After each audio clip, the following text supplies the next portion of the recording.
Hello, fellow homebrewers. JP here, and I want to introduce to you the brand new Brew-Built X1 Conical Series available at More Beer. More Beer sells the highest standard in homebrewing equipment, and the Brew-Built Conicals are just that. They're made from mirror-polished 304 stainless steel, and they come with loads of features that you and I have been looking for. They have a full 2-inch bottom dump valve, which will eliminate your clogging issues, while the sturdy base includes 4 reinforced legs, just like those big Pro tanks do. More Beer also carries the Brew-Built line of options and add-ons like casters, pressure kits, and even external glycol chillers. So you can find out more about the new Brew-Built X1 Conical Unitanks by going over to morebeer.com for detailed videos on the entire line of Brew-Built Conicals. You can trust Brew-Built with your next fermentation, and you can trust More Beer to find the right conical for you. Brew-Built at morebeer.com.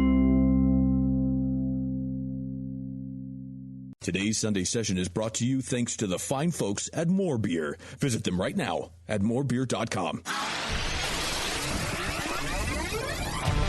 If you really want to be one of the best brewers there is, I stopped dressing all in plastic. You better be brewing 5 to 6 times a week. Every beer is made with love, and it begs to be appreciated. I need something to kill the salmonella I'm kind of worried about in the eggs. Do you find that that the hops kind of clash with the chicken embryo you put in there? I might sleep here tonight. It's a California king. There's plenty of room for both of us, Beavis. How many of the brewers over there have seen your ass? That's it. Someone's getting cut tonight. All I have to say is, hey, McDowell, how you doing? Now, live from the Brewing Network studios in Northern California, this is the radio program for home brewers, craft brewers, beer lovers, and beer geeks. It's your only source for live beer radio that brings expert brewers together with, well, expert drinkers. This is the radio program with a head on it. This is The Session.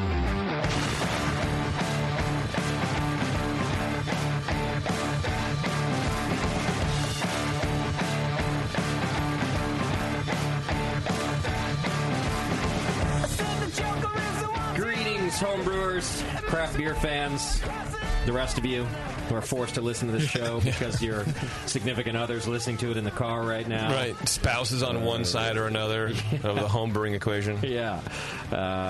Kids in the back. Sorry, kids in the back. Exactly. Apologies in advance. This is The Session. I'm your host this week, Justin Crosley. With me, of course, is JP, Hello. Tasty, and Beardy. Hi.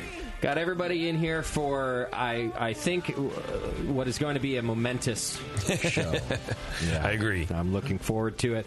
And that is because we've got Sierra Nevada Brewing Company on the program with us. Whoa. It's been a little while since we've had anybody from Sierra on. We had Ken Grossman on years ago when the Homebrewers Conference was in Oakland, I think. Was the last 2009? 2009. Yeah. Wow. But tonight we've got Terrence Sullivan, who's the beer content manager. Ooh. Yeah, we'll find out what that means. Right. I think Terrence has a little bit to do with everything over at Sierra. Sure. So he's a great person to have in studio to talk with. Plus, he's a lot of fun. And then we've got James Conery, who's the head innovative brewer. And as you know, over the last, I'd say, at least 5 years, Sierra Nevada's really kind of changed their brewing output. Sure, yeah. To put out a lot of new things that have been very successful. And so we're going to learn all about that. I think they've got a new barrel program in place that extends, farther than barley wines and things like that. So we're going to learn all kinds of cool stuff from these guys tonight. Nice. And I think what will happen is we're going to end up with one of those good old-fashioned long-ass sessions. Yeah, for sure, man. We have a ton of beer. They brought a ton of beer.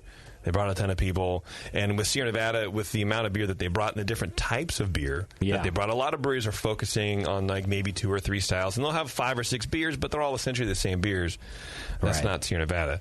And, of course, we have to drink it all. Yes. And talk about it, because that's what we have to do. And we have to do it. We're contractually bound. I mean, it's part of our job. Yeah, right. Exactly. Right. I was even talking to they brought us so much beer. I talked to them before the show, and I was like, hey, this is going to be like old school BN, I think. You guys are going to have us here till after 9 o'clock. Right. So if you're listening locally live right now, we've got how many different beers do we have on tap from Sierra Nevada tonight, Eric? We've got 15 different Sierra Nevada beers on tap, which, by the way, is a testament to, even after all of these years, what a fan we are of Sierra Nevada. We don't do tap takeovers like that here at the Grenade. We do a lot of beer nights where we'll put maybe, 5, 6, never do we let somebody take over almost everything. Right. But it's Sierra. And we have some really cool stuff on tap. So you can go to thehopgrenade.com right now, even if you're not local, if you just want to make your mouth water, and see our entire tap list there. We won't get through the whole tap list on the show here today. Oh, good. We should try, though. It's a marathon show. Remember way back in the day, we pseudo-toyed with the idea of doing a 24-hour show to raise money or whatever, and we were all broke and eating each other's ramen. Yeah. Now we can afford to eat ramen individually for one another. Yeah. But maybe that's just it. We do 15, we do half an hour on each beer. And there we go. That's what we used to do. We're just here. Well, and also, our philosophy used to be on the program when people would ask, can we send beer for the show? We would just say yes. Right. And then if they sent 12 beers, we'd get through 12 beers. You have to. That was just the deal. Right. Yeah, we never asked. Now we actually send parameters. I mean, we're so old now that I always say to people, look, I can guarantee you 4, that we can taste 4. Right. Possibly 6. That's really probably it. But even the other 2, put on your list of things that could be missed on the air. And I sent that to Sierra, too. And then they sent, 15 beers. Yeah, plus some extra bottles and stuff. Yeah, we've got some verticals to get through. Yeah. Some barley wine stuff, some new aged stuff. We've got a sour beer I think we're going to taste later on. And then we're also going to start, by the way, with their legacy beers. I don't know what you call them. Yeah. Classic styles. Yeah, which you just can't ignore with a brewery like Sierra. No. So they believe in us. They think we can make it through all that. You're right. They've had faith that we can do this. Well, they know us by now. They've seen us get through. Well, especially for beer camp. Yeah, that's what I'm saying. I think things changed after we went up there for the beer camp. But maybe this is punishment. Maybe they don't like us. Maybe they hate us. So they flooded us with beer thinking these guys are going to just collapse, and it's going to be great. This will keep them out of our hair for another 2 years. Right. I'm thinking that's probably pretty accurate. That might be it. How do we get them to stop calling us? Challenge accepted. Do it all in one shot, and we don't have to hear about it anymore. Right. So I'm really excited, man, for sure. Me too, and I really like the guys that we've got coming in. So stick with us tonight. It's going to be a great show. I just drove back from L.A. for the show. Oh, really? Just got out of the car like an hour ago. Oh, you drove back tonight? Yeah. I'm glad you did. Couldn't miss it. Yeah, I changed my schedule too. I was supposed to be in Fort Collins longer, and I was like, no, I come back for the Sierra show. Absolutely. No, I was available. So, here I am. Yeah, good story. I didn't change my plans at all. Yeah, right. All right. Terrence asked about you, even Tasty. I said, well, the guys are coming in. They say, is Tasty going to be here? And I was like, oh, of course Tasty's going to be here. Yeah, I know Terrence, for sure. He wanders around waiting for the bar to open. He's nowhere else to go. Yeah. All right. And then, of course, tonight's show is brought to you by More Beer. You can go to morebeer.com, and boy, do we love these guys. For years, the folks at More Beer have been leading the charge when it comes to cool and unique homebrewing equipment, like the Robo Brew, the easiest way to brew all grain. Made from stainless steel, the Robo Brew allows you to make 9 gallons of beer all in one vessel. I wish it was called the Robro Brew, like I keep saying. Ruh-roh. Yeah. From boil to mash to cooling, the Robo Brew, it truly is self-contained. If you're thinking of getting into all grain brewing, you should seriously consider the Robo Brew. Or up your fermentation game with the all-new Fermentosaurus plastic conical. Has a 9-gallon capacity, stainless steel stand, a sturdy butterfly dump valve at the bottom, and the best part is that it'll hold up to 35 psi. Check them out, all the awesome innovations and more over at morebeer.com. I love those guys. They do a great job. Yeah. And then we got some announcements to get through. So I officially wear glasses full time. Full time? You've given in. Wow, you wake up and have to slap them on? Nerd alert. With that Nerd alert. That squeegee bottle. Yeah, like the clean. But I'm not convinced yet. So I'm mentioning it because I'm having they're not working. I'm having a very difficult time with these things. What's not working with them? I'm an expert. Well, let me tell you what happened first, Okay. how it came about, and then you can tell, because everyone tells me it's fine, I got to just keep wearing them or whatever. But I go in because I was tired of taking my reading glasses on and off and on and off. Like, it's mostly when I'm working, because I need them to read the screen and the commercials, right? Yeah. But then I'm looking up and talking to you guys, and I'm looking through a 2x magnification, So I was thinking I'm just going to go into the optometrist, just to let them have a look, and hope to come out of there with, like, they're called, like, progressive, whatever. It's like it's a bifocal without the line, right? Without the Hoping that the top, would be clear, non-magnified, and the bottom. Well, I go in, and it turns out he says, no, you need prescription on the top and the bottom. He's like, I am going to give you the progressive, but it turns out you're farsighted. And I've always had... My vision was always at least 20/20 until the reading thing happened. And he's like, well, actually, you've always been farsighted. You just never knew it or never were told because your lens was flexible and it would do all the work for you. It would adjust for you. Nice. And he explains to me that as you get older, it stops flexing as much. We got to squint to squeeze it to make it. But at the same time, I wasn't having a hard time seeing anything except for reading and maybe like some medium range stuff. Yeah. Anyhow, he does the whole damn thing. But you're so wasted all the time anyway. You just figured that you were hungover. That's what I thought too. And in fact, if I'm really hungover, the vision is worse in the morning. So I'm thinking it's really all my fault. If I would just sober up for a few days, it'd be fine. But since that was never going to happen, I thought I'd go to the doctor. Good choice. Glasses. They go through all the testing, and he gives me my glasses. And by the way, side note. According to the doctor, I don't know how true this is, but he's like, there are two periods in your life where you go through the most changes. And I forget exactly the first one. It was like 15 to 21 or something. Puberty? Basically, yeah. And then he's like, but the next one is from 40 to 50. Uh-oh. And of course, those changes are much worse than the first round of your life. Yeah, things don't pop out anymore; they fall off. That's Things are starting the younger to work. age is when your eyes would stabilize. I see. So they stop changing. So if you do need glasses, that's the point. For most cases where you're gonna stop progressing. Like if you wanted to get LASIK, you should wait until you're over the age of 20. I see. Okay. Because then you're going to experience less changes after the LASIK. Okay.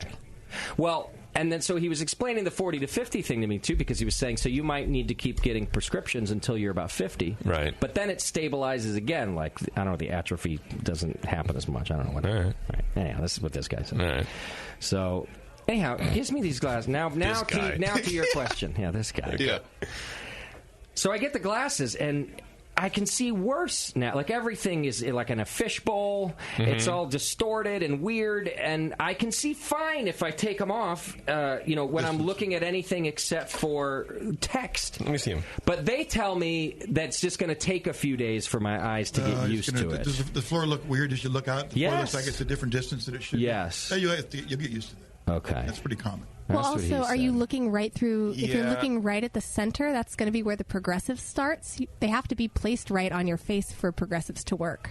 Well, I'm kind of messing with all of it. I don't know. I know what you're saying. The lens has a lot of flex to it, and so when you look out of the corner of your eye, there's a bent. So it could be. I had the same problem. I got some lenses that from another. Just a doctor's office, optometrist. But I got these that are the lens is flat. And it's less of that change, so it might be your frames also. Okay, I don't know, but I experienced the same thing. Well, I'm going to give them a chance because they told me just to wear them for a while and everything will get right. And I'll you could listen. also go back and have them go, hey, just make sure that everything is lined up properly. Well, it'll be 2 weeks, but I got them in Colorado, so I'm back in there in a couple weeks. I'll give it that long, but my vision is worse right now. It's a pain, dude. You can go have somebody read them too to make sure they were made correctly. Labs make mistakes. Right. Okay. The worst part about glasses, though, is cleaning them. Yeah, they're I'm cleaning them all the constantly time. smudgy and dirty and flecky and whatever. And now that they're magnified more, like I see it. Like my reading glasses were filthy all the time. I didn't even know. But now, it's the cleaning. And by the way, that's not the worst part. The cost is the worst part. Warby Parker, dude. Okay. Warby, they're $95 plus lenses. And you can $95, and then the cost of the lenses. No, included. Oh, some of them, and so you can get them to try on at home. They'll send you like just trial. You can pick 5 lenses or 5 frames. Excuse me. Yeah. And you try them on in the mirror, and you can get them wider or whatever. And then you go, this is the one I want, and you send them all back. It's all free shipping, free return, and then you pick the one you want. You pay for it, $95. So I got these and a pair of sunglasses for like $200. Wow. Okay, between my checkup and these fucking things, $600. Jeez, dude. You can make the text on your computer larger with a click of a mouse.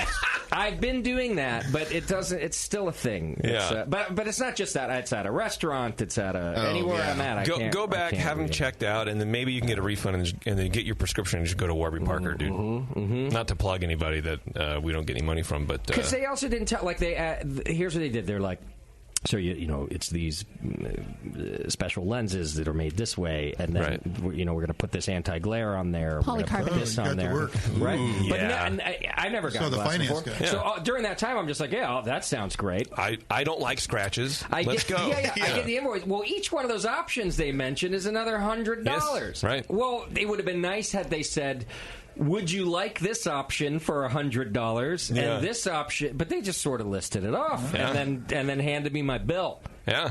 Have Bev check them out because they do look. I mean, because you can hold them and you just shift them. Like if you shift mine like that, they don't really do that. But I think it might be your frames. Maybe I got taken for a ride.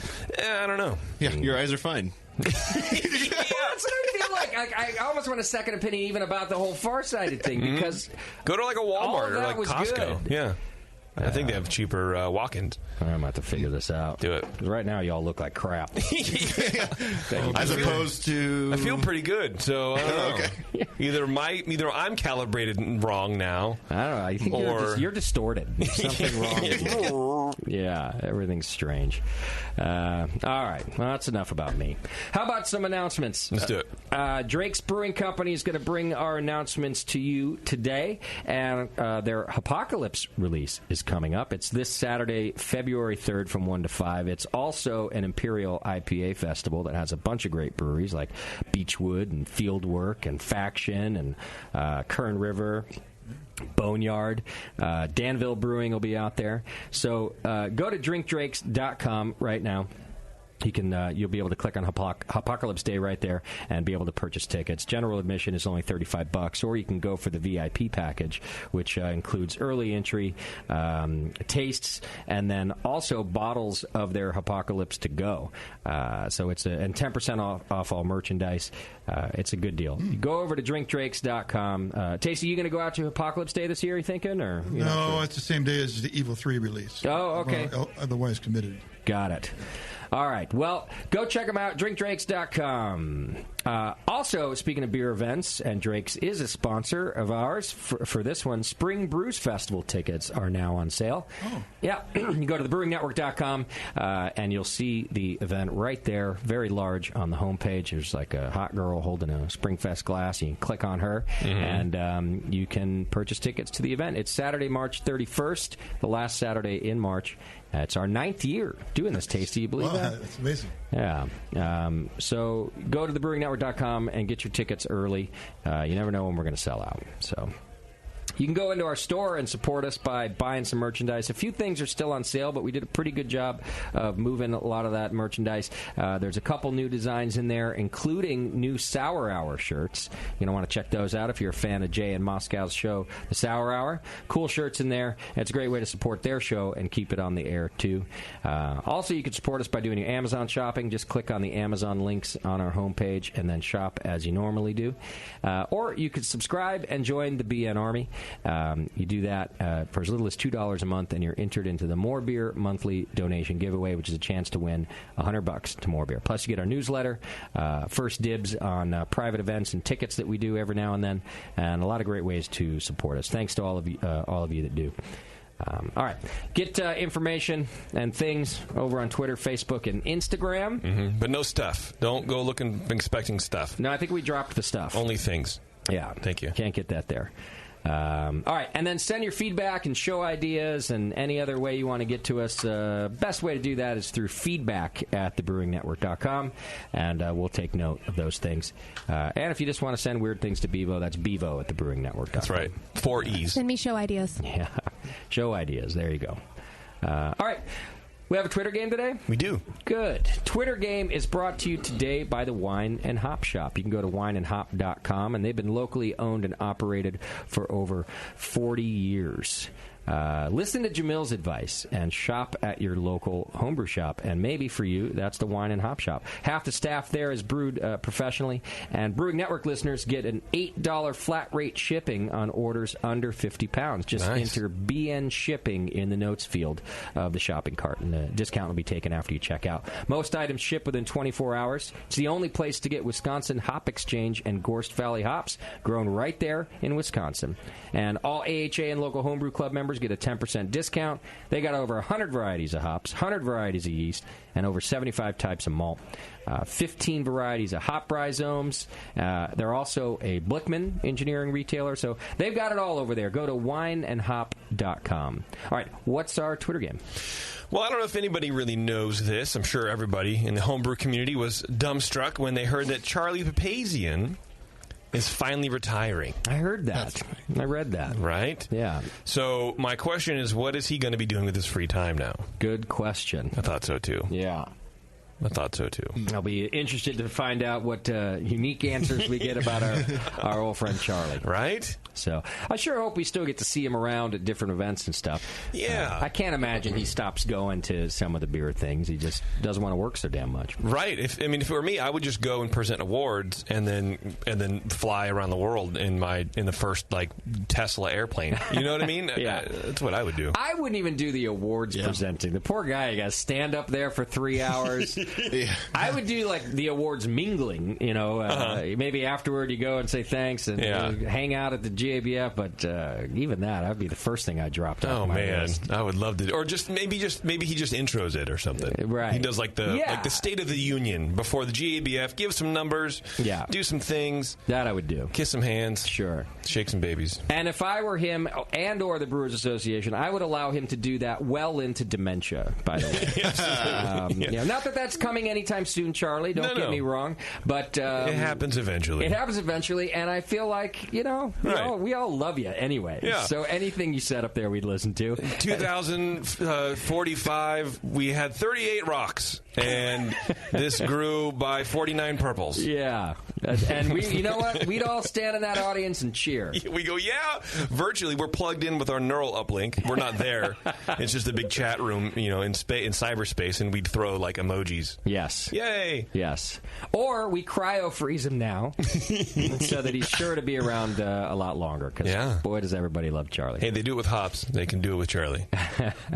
All right. That's a great Twitter game today. What will Charlie be doing in his retirement? Let's do some feedback. Feedback's brought to you today by our good friend John over at the Beer Law Center. Go to beerlawcenter.com and check it out. He's got a lot of services he can offer you, including protecting your trademark like he does for us, TTB filings, you name it. Plus, he's got his book out that JP wrote half of or something. That's true. I ghost wrote it, actually. As told to you by Jason Petros. Have you inked the deal to do the audiobook version of it yet, JP? No, but I should contact him and let him know that I'm definitely available for that. God, listening to you drone on about legal things, it's more. You know what? You could single-handedly eliminate Ambien from the public need. Yeah, I think if you did, I would listen to it. I don't want to tell anybody, but I actually recorded myself reading his book so I could go to sleep. I believe that. Right. Yeah. So you and Terrence both. Terrence like, oh God, yes. Jason, put yourself on so we can sleep. We're having trouble. The poor baby's going to be well versed in beer law by the time it's 4. That's good, though. Yeah. All right, go to beerlawcenter.com and check it out. All right, just a couple things in the feedback. Justin from Las Vegas writes in. You wrote us from Las Vegas? Alternate reality, Justin. I wish I was in Las Vegas. Hey, guys, I'm Bevo. This October, my fiancée and I are getting married and spending our honeymoon in Monterey, California. Somehow I convinced her that a trip all the way to Concord to go to the Hop Grenade would be a good idea. And she, for some reason, agreed. Newlyweds. Yeah. They still agree to things. Really looking forward to seeing where the magic happens and hoping to get a look at one of your pretty faces, except for JP. Cheers from Justin. So, yeah, come on down and see us. If you shoot us an email, we'll probably ignore you, but just in the off chance that we'll be here, or pick a Monday show. Come down on a Monday night. Yeah. And then you can meet everybody, and we have to show up. Well, then we have 1 in 3 chances of not being here. Yeah. It's when people are, it's like, 11 a.m. on a Tuesday, and people are like, I'm coming in. Yeah. Are you all there? No. Of course not. Just sit and look at each other. Yeah. We're not doing a show today, are we? No. No, today's a looking day. So come out on a Monday night or shoot Bevo a message. Maybe they'll be doing a Brew Strong. You never know. So if anybody who's coming out to visit, you can send emails to bevo@thebrewingnetwork.com. She's up to date on the show schedule. She'll let you know if anyone's going to be here or show up on a Monday. I was actually just going to say I'm probably the best person to reach out to. Yeah, Bevo at the Brewing Network. You can go over to her house for a crock-pot dinner or something like that. With Sam, yeah. It would be delicious. Whatever happened to those crock-pot dinners? You were threatening. You guys were all so mean about it, I stopped. See, I was no into one that was because mean. of the money savings opportunities. And now look what you did, JP. Me? Yeah. I wasn't mean. I mean, you weren't nice. I already forgot the first one. It wasn't memorable. Yeah. That's not mean to say. I don't remember not liking it. Tacos. Oh, so that's a fresh start. They don't even remember what the first one tastes like. You have a clean slate. Yeah. So I didn't know what actually happened. Okay, I guess she's looking at me like it's never happening again. Thank God. All right. Aaron writes in about Punjabi Pale. Hey, dorks and beer dorkess. Wow. I think that's Beardy. I was recently listening to a podcast way back with the Libertine Pub, and which was funny as hell, he says, and heard the head brewer speaking about Punjabi Pale Ale out of Colorado, which I don't remember. I don't remember either. I don't remember anything. The beer's amazing, and as a native Coloradan, Cooper Smith's Pub and Brewery is amazing when it comes to ales and lagers, which I guess is where it comes out of. They're in Fort Collins. They're in Fort Collins, right where the other I've had that beer, is. and they won a medal this year with that beer. Oh, nice. Yeah. Well, he wanted to let us know you can also always ask for a hand jobby. Which is the hand draft style of the beer, and can be asked for without being scolded by the waiter. So he says, give it a shot next time you're in the brewery in Fort Collins. Thanks for all you do. I'm still one that is envious of Beardy's beard, and Bevo is awesome for dealing with all of you. Take care and keep it up, from Aaron. And then finally, a little email about our new show, JP and Beardy's new show, Heads and Tails. That's right. Which, of course, is a show on distilling. That's correct. Is that right? Okay. Well, ghost hunting, really. It's a spirits show. Got it. Yeah. Got it. He says, you guys are killing it on this podcast. I'm sure it's very cool for the average nerd to listen to, but I'm enjoying all these stories and the perspectives that are being brought up by the distillers that you've brought to the table. Even though you're only 3 shows in, I'm kind of surprised that you haven't booked a single stinker of an interview. Well, we've only done 3, so you're right. Boy, is our bar low. Yeah, there's always next month. No one even thought you guys could book 3 solid shows. Yeah. Well, I think on any other show we've ever started, maybe 1 out of 3 was good, and 2 out of 3 were stinkers. I think so. We're. There we go, Warren. Wow. Got the bar up there. There's only one way to go from here. Yeah. And that's left. Yeah. All in all, really proud and pleased with what you've built, and continue to look forward to upcoming shows. Cool. Do you want some of the suggestions of distillers? Sure. Here? I don't know. Why not? Todd Leopold of Leopold Brothers. That's one. All right. Chip Tate of Tate & Co. I guess he's formerly of Balcones. Oh, okay. Former owner of a beer homebrew shop and founder of Downslope Distilling. And that'd be cool. I like those stories, man. Yeah. And Jake Norris, former distiller at Stranahan's. Also formerly at Law's Whiskey House. I actually like Stranahan's. I'm not a whiskey guy, but I've heard a lot about it. I know it's quality. I've just never had it. Yeah. Well, Lenny here says that he's a perpetual badass who is not afraid to drop truth. And call bullshit on the industry. Wow. All right. So, okay. So that's from Lenny. The new show, Heads and Tails by JP and Beardy, can be found on the Google Play Store. Mm-hmm. It can be found in iTunes, and it can be found on thebrewingnetwork.com. Actually, someone someone tweeted me for some reason. That's a thing again. Yeah. Asking about Stitcher. Yes, I still have to submit it to Stitcher. There's something cool. weird about our Stitcher account right now, but I can do that. Cool. Also, if I did it correctly, and people have been asking me for this for, I'm embarrassed to say how long, I believe all of the Brewing Network shows are now available on Google Play. For you Android listeners. So you can search the Brewing Network on there, and you'll find The Session and Brew Strong and The Sour Hour and Dr. Homebrew. So I didn't do the back catalogs like of the Jamil show because they're back catalogs. Right. You can find those still in iTunes or on the Brewing Network itself. But, yeah, I finally got that done. I ticked that off. I've been in my to-do list for 12 years or something. Look at you. Justin Crosley, ticking boxes. Yeah. So, all right, go check all that out. All right. Like I said, today, we've got Sierra Nevada Brewing Company on the show. I need a beer. Yeah, me too. Actually, no, I don't. I just need to drink You mine. still have 2/3 of a beer. I mean, but by the end of the break. Right. Oh, okay. You'll need a break. All right. So when we come back, we're going to talk to Terrence Sullivan and James Conery of Sierra Nevada Brewing Company. And boy, are we excited to do this here on the session. We got a lot to get through. You can call us 888-401-BEER. Or are you in the chat room, JP? Yes, I am. Or you can enter the chat room and JP will get me any pertinent questions. Hang in there. It's the session. We'll be right back. You're listening to the Brewcasters on the Brewing Network.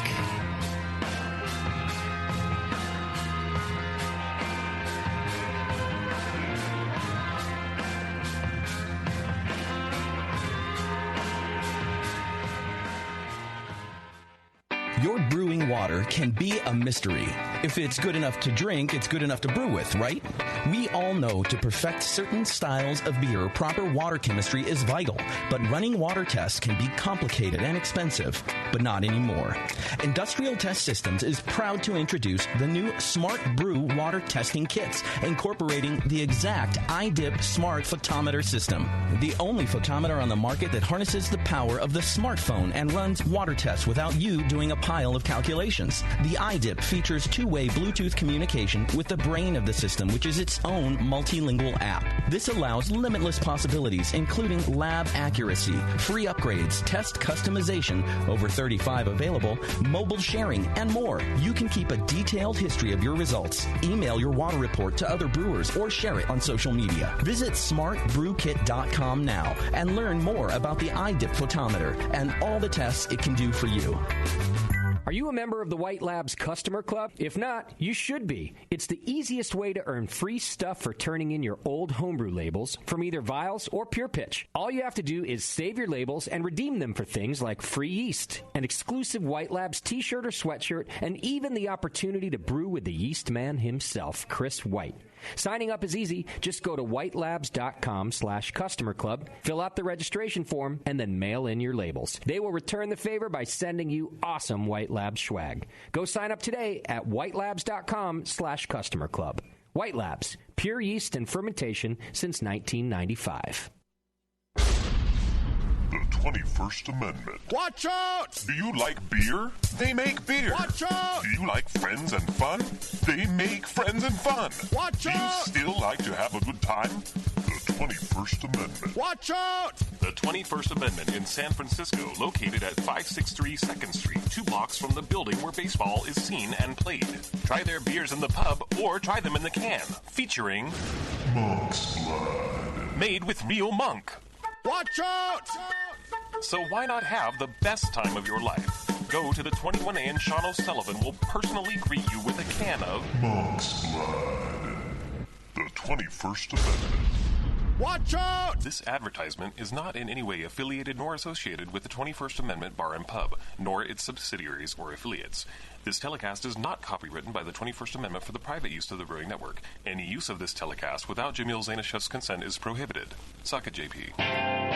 Brewing great beer is a process of continuous learning, and the best books on every aspect of brewing can be found at Brewer's Publications, with more than 50 awesome titles like Modern Homebrew Recipes by Gordon Strong, Designing Great Beers, the Ultimate Guide to Brewing Classic Beer Styles by Ray Daniels, American Sour Beers, Innovative Techniques for Mixed Fermentations by Michael Tonsmeyer, For the Love of Hops, The Practical Guide to Aroma, Bitterness, and the Culture of Hops by Stan Hieronymus, and Radical Brewing, Recipes, Tales, and World-Altering Meditations in a Glass by Randy Mosher, plus many, many more. These are the books and the authors with the knowledge to push your brewing farther than you thought possible. And you'll find them all at fine homebrew and book retailers everywhere. And visit the website at brewerspublications.com. Brewers Publications, all the best on beer and brewing.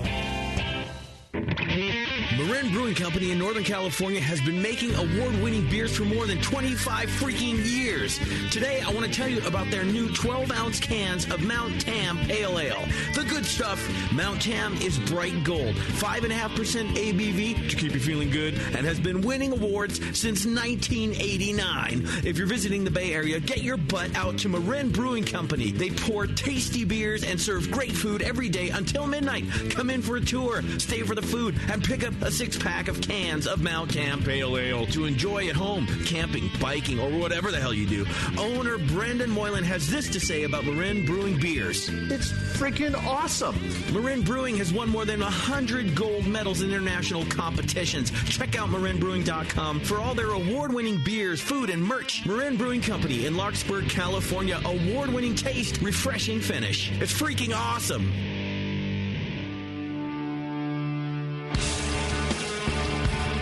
And now back to the Brewcasters. The Brewcasters. On the Brewing Network. All right, welcome back to the show. Thanks so much for hanging out with us. We got Sierra Nevada in the studio, which we're excited about. Real quick before we get to that, don't forget about our good friends over at Great Fermentations. You can go to greatfermentations.com. They've got the largest catalog of Blickman products on the web, and their staff is some of the best trained in the business using Blickman products. Top-notch customer service and same-day shipping on many items. Check them out at greatfermentations.com, and be sure to like them on Facebook, GR8 Fermentation, Instagram, and Twitter. GreatFermentations.com. All right, as promised, we've got the boys, some of the boys anyway. We couldn't fit the whole brewery in here from Sierra Nevada. That's a large room. A big room.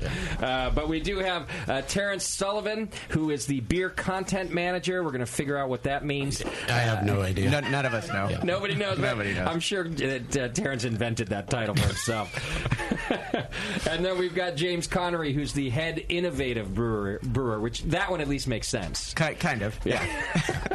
So we're going to figure out about you guys. Welcome. Thanks for coming all the way down. Thank you. Of course. Thanks for having us. Drove down from Chico today, I assume? Chico, nice day. It was, drive through the rice fields and see all the ducks. Sure. But you passed a casino or two, so there's some temptation there. That's true, but we couldn't stop. We were on time. You were on a mission. Yeah, that's on the way back home. Why did Sierra start in Chico? Ooh, good question. So our founder, Ken Grossman, he grew up in Southern California. Okay. And he had a buddy that went to Chico State. So he actually went up to Chico with him to help move all his furniture up there. Yeah. And then at that point, he spent the summer there, and he had such a great time. He called his mom and he said, "I'm moving to Chico." Wow, that was it. And all he had was his bicycle, and he rode his bicycle all the way back to Southern California. Okay.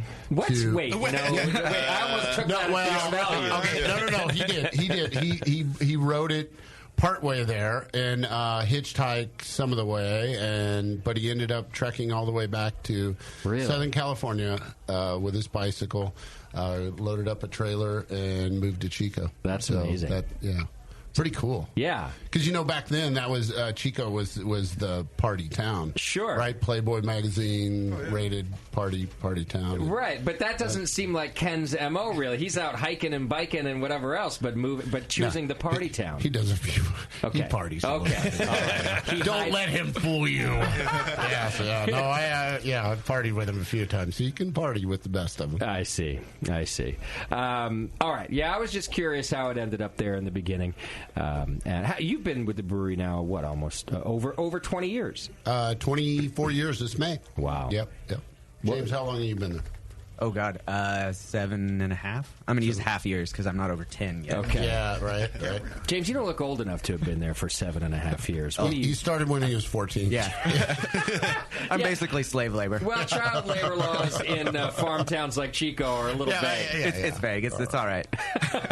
What did you start as at the brewery? Oh, God. Terrence, do you remember what I... Weren't you seller? You were seller. You took my job at one point. That's right. I started working in the plant utilities department, optimizing CIPs and all that good stuff. CIP optimization. Correct. Got it. So you came... Okay. That sounds exciting. Yeah, super awesome. Yeah. I'm head of optimization for CIPs. Yeah. Got that. Yeah, do you use an Intel, or what do you...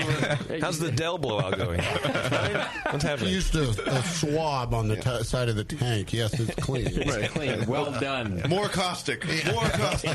More is better. Well, in truth, it was a lot of water savings, chemical and water saving initiatives. He throws sustainability out there right away. I just dropped that right there. What did you come out of school with that background and got hired right away, or what? No. So I worked for Anheuser-Busch for about 5 years down in Van Nuys. Got it. Where'd you go to school? We talked about this on the way down. I went to I have an undergraduate degree from Chico State in microbiology, and on a whim, I decided I really liked brewing, and I went and got the Master's of Science degree from Heriot Watt. Where's that? Scotland, outside of Edinburgh. Oh, nice. Well, Chico boy in Scotland. Yeah. Right? It was a little cold. Party town. They were probably a little surprised by you. They're like, wow, this one can keep up. I don't know. They certainly know how to drink there. I'll tell you that. Yeah.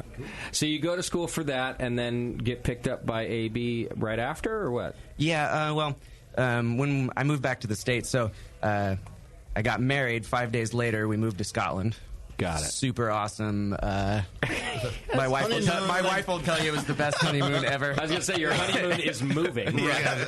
Definitely. Pack some boxes. Yeah. When we moved back to the States, I worked for a small pesticide company for like 6 months until AB picked me up. Okay. Just, random lab stuff. Yeah, you got lucky getting out of that. I did. Quick.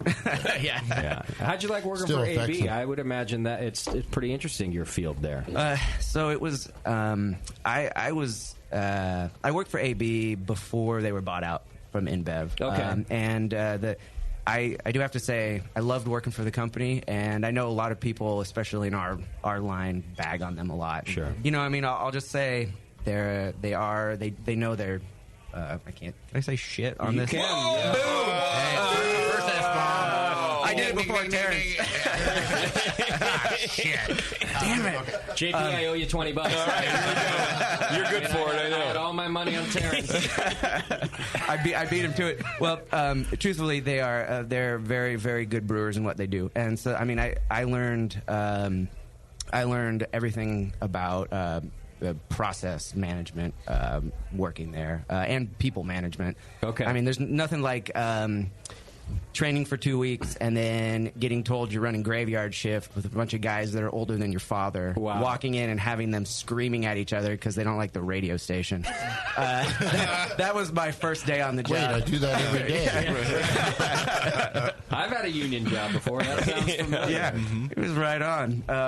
But I learned a tremendous amount just from the brewing process side and management of large systems and brewing processes. So, I can't imagine anybody coming in here and saying that they worked for AB and not saying similar things, that they didn't learn a ton or work for this, world-class brewing company, knowing what they're doing scientifically, technologically, right? If you said anything different, I might ask you to leave because I feel like you'd be lying, right? But people, the stigma of AB, but forgetting all that, for a person who's starting their career, it sounds like an awesome bit of experience. Oh, it was fantastic. Yeah. And might I put words in your mouth? That's all pre-InBev, though, right? After Correct. InBev would be a different story. Correct. So, I see. He would have been laid off by now. Yeah. I'm sorry.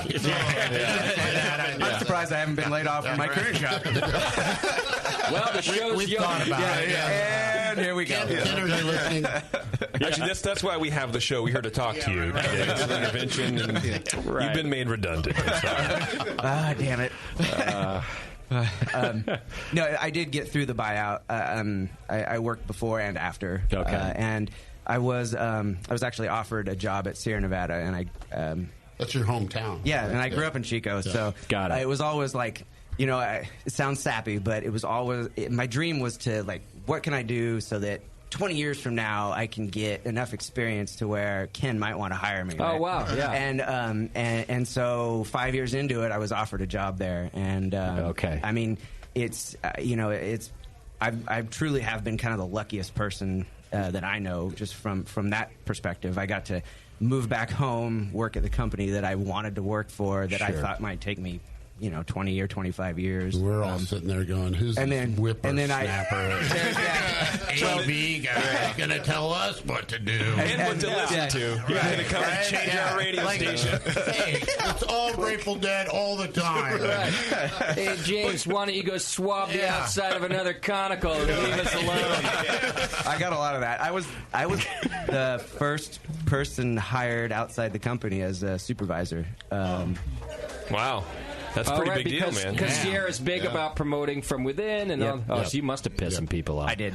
Yeah. But now that's something to be said for Sierra Nevada. All of you guys that I have met from the brewery have worked there for so long that I think that's also a testament to the company. It must be a great place to work. Either that or none of you can leave Chico. I can't figure it out. Yeah, we're all tagged with a chip. Yeah, explodes if we leave. Got it. Now, for me, being there 24 years, when I was going to school, that was kind of, I had this idea of a couple breweries. I went to UC Davis, and a couple breweries that I wanted to work for, and one of them was Anchor Steam, and the other one was Sierra Nevada. Okay. Mainly Sierra Nevada because I just love their beer. Yeah. And so, for me, early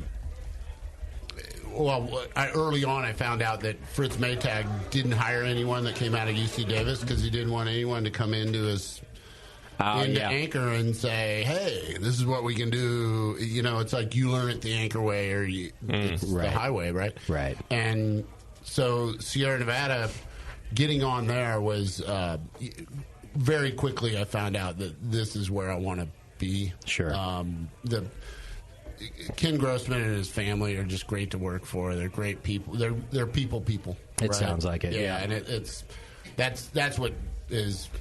Yeah. Kept me going. Well, there's a few testaments to that even from the outside. It's nice to hear from you guys, and like I said, everybody I've talked to at Sierra seems so satisfied there. But a few things. It's one of the largest, it is the largest craft brewery in the U.S., right? Or is Sam Adams still the, I forget. So we have Sam and then Sierra right under. But still privately owned. But still family owned, for that matter. Yes, privately family owned. Yeah, which is something. I think there's something because we all can be certain right here how many offers have come across Ken's desk, but that's not something he has found himself interested in. There was when I was working there in '97, we were doing a upgrade. We were getting a 200-barrel brew house in 1997, building that brew house. And at the same time, his partner at that time, so it was founded by Ken Grossman and then Paul Camusi. Okay. Paul wanted out when we were expanding. He was done with the whole thing. He wanted it kind of the original size. And as a company, like I remember Ken telling me personally that he had this obligation to his staff to increase production to make our lives better. Wow. Right? Yeah. So financially make our lives better.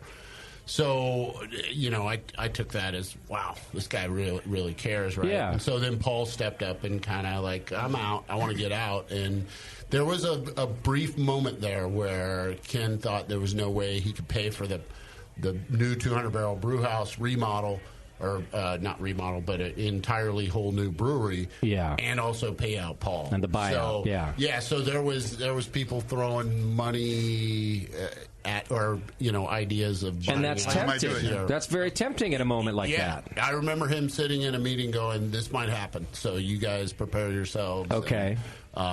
And they ended up buying some brewery up in Petaluma I see. Several years later. So how did you know how Ken figured out that situation? Oh, right. Sorry. They got their craft brewery. Yeah, they did. Okay. Yeah. A long time later, right? Right? Yeah. Took a while. So, how did Ken end up navigating that situation? He just found private funding to. He actually, there was a couple banker people that really loved his story and loved what it was all about, and they actually put their necks out to get him that loan to pay off Paul and be able to keep the brewery moving in forward. His family. Okay, yeah, that's good. That's a good investment on the bankers. Whatever they give him for Paul goes right back into the company. It's part of the asset. Yeah. Sure. And it was pretty. That time in my career was like really, really fun because we were building a new brewery, and then Ken was able to get funding to buy out the part, and we were all in at that moment. Like that was like it's a bonding experience. Oh, yeah, that's cool. Want to hold hands? I do. You guys are bonding. Company. We haven't had our bonding experience yet because the cameras are still on. Right.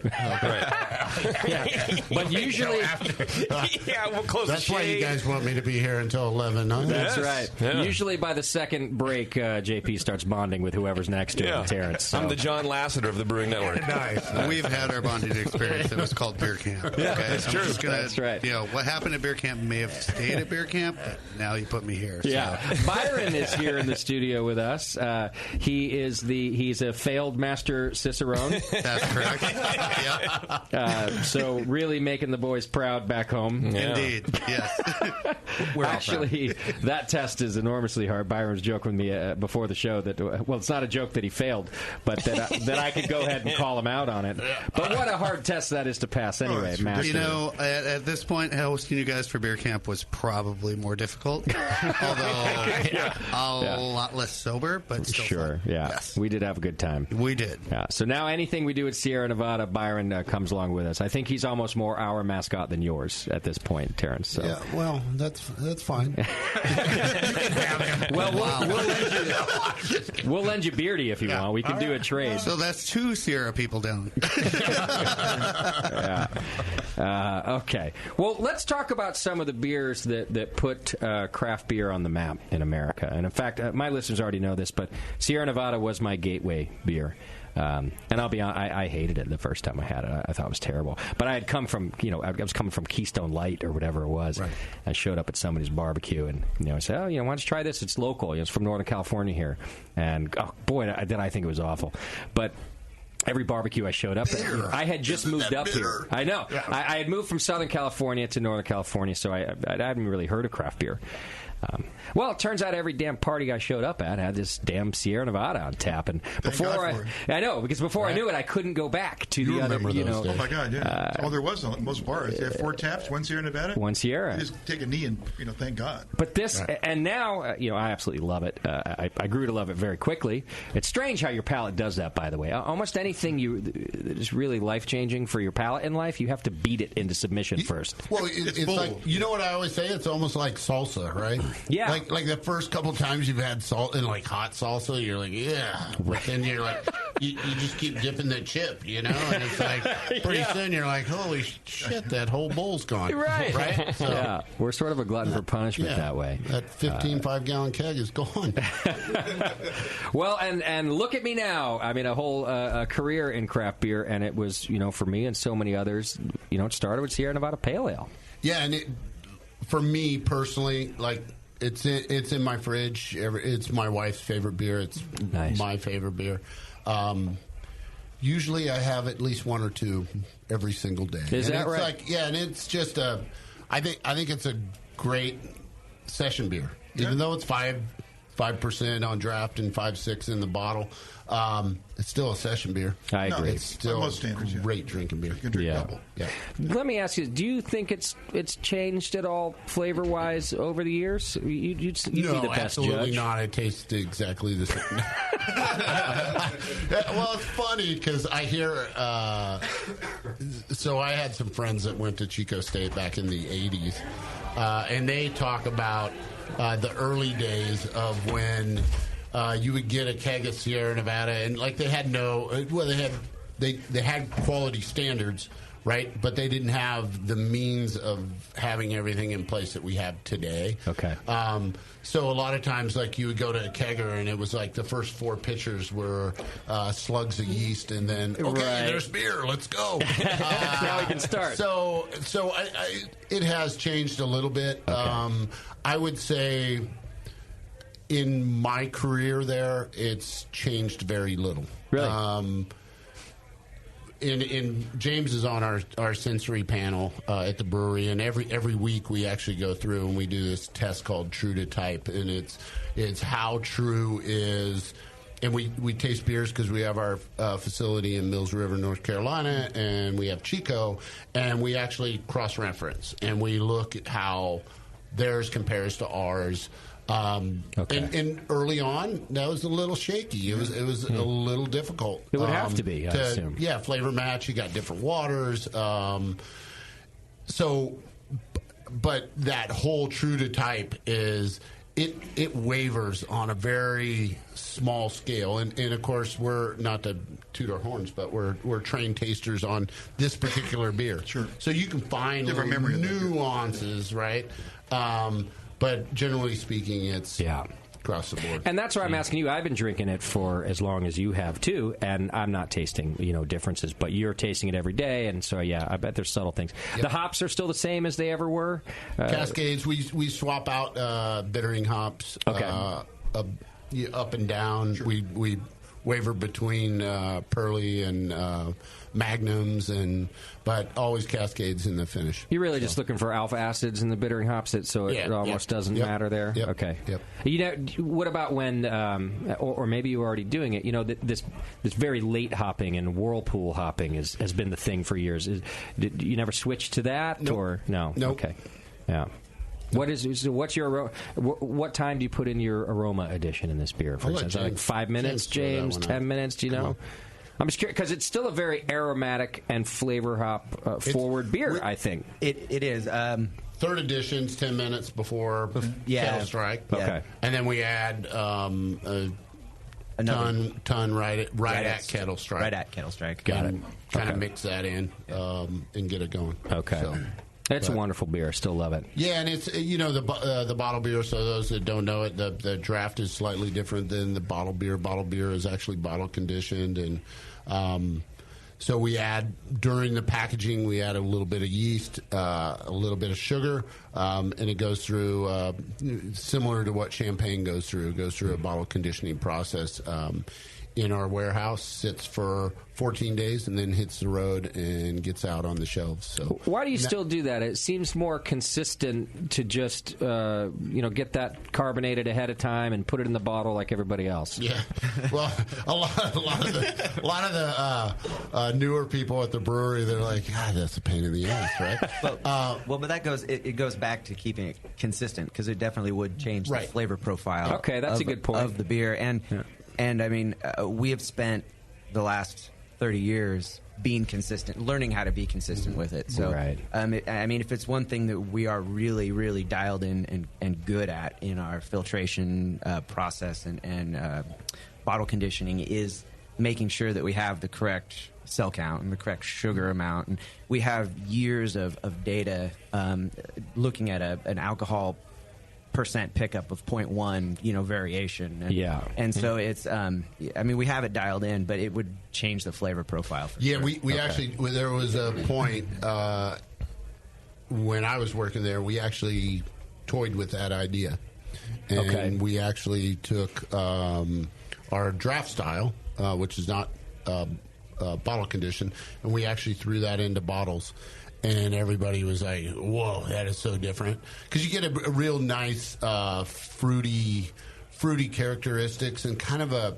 I find it kind of a silky mouthfeel with the bottle conditioning. Okay, just a little smaller bubbles. Yeah, a little just nuance to it. So, and that all goes back to like Ken's home brewing days of like, okay, you had to in order to bottle beer, you had to bottle condition, and get it right. And also too, in the early days. The only kind of filler he could have to put beer into bottles was a soda filler. And soda fillers are not designed for double pre-evac, like all the technology today. And that's what's, I think, extremely romantic about what Ken did in the early days is there wasn't the equipment available that you see today. Right? You can't, like, back in those days, you couldn't open up a 10-barrel brewery and buy a brew house that made that small batches of beer. Got it. So he had to build it, and he had to get a soda filler, and, okay, I can't get the oxygen out of the beer, so how am I going to combat that?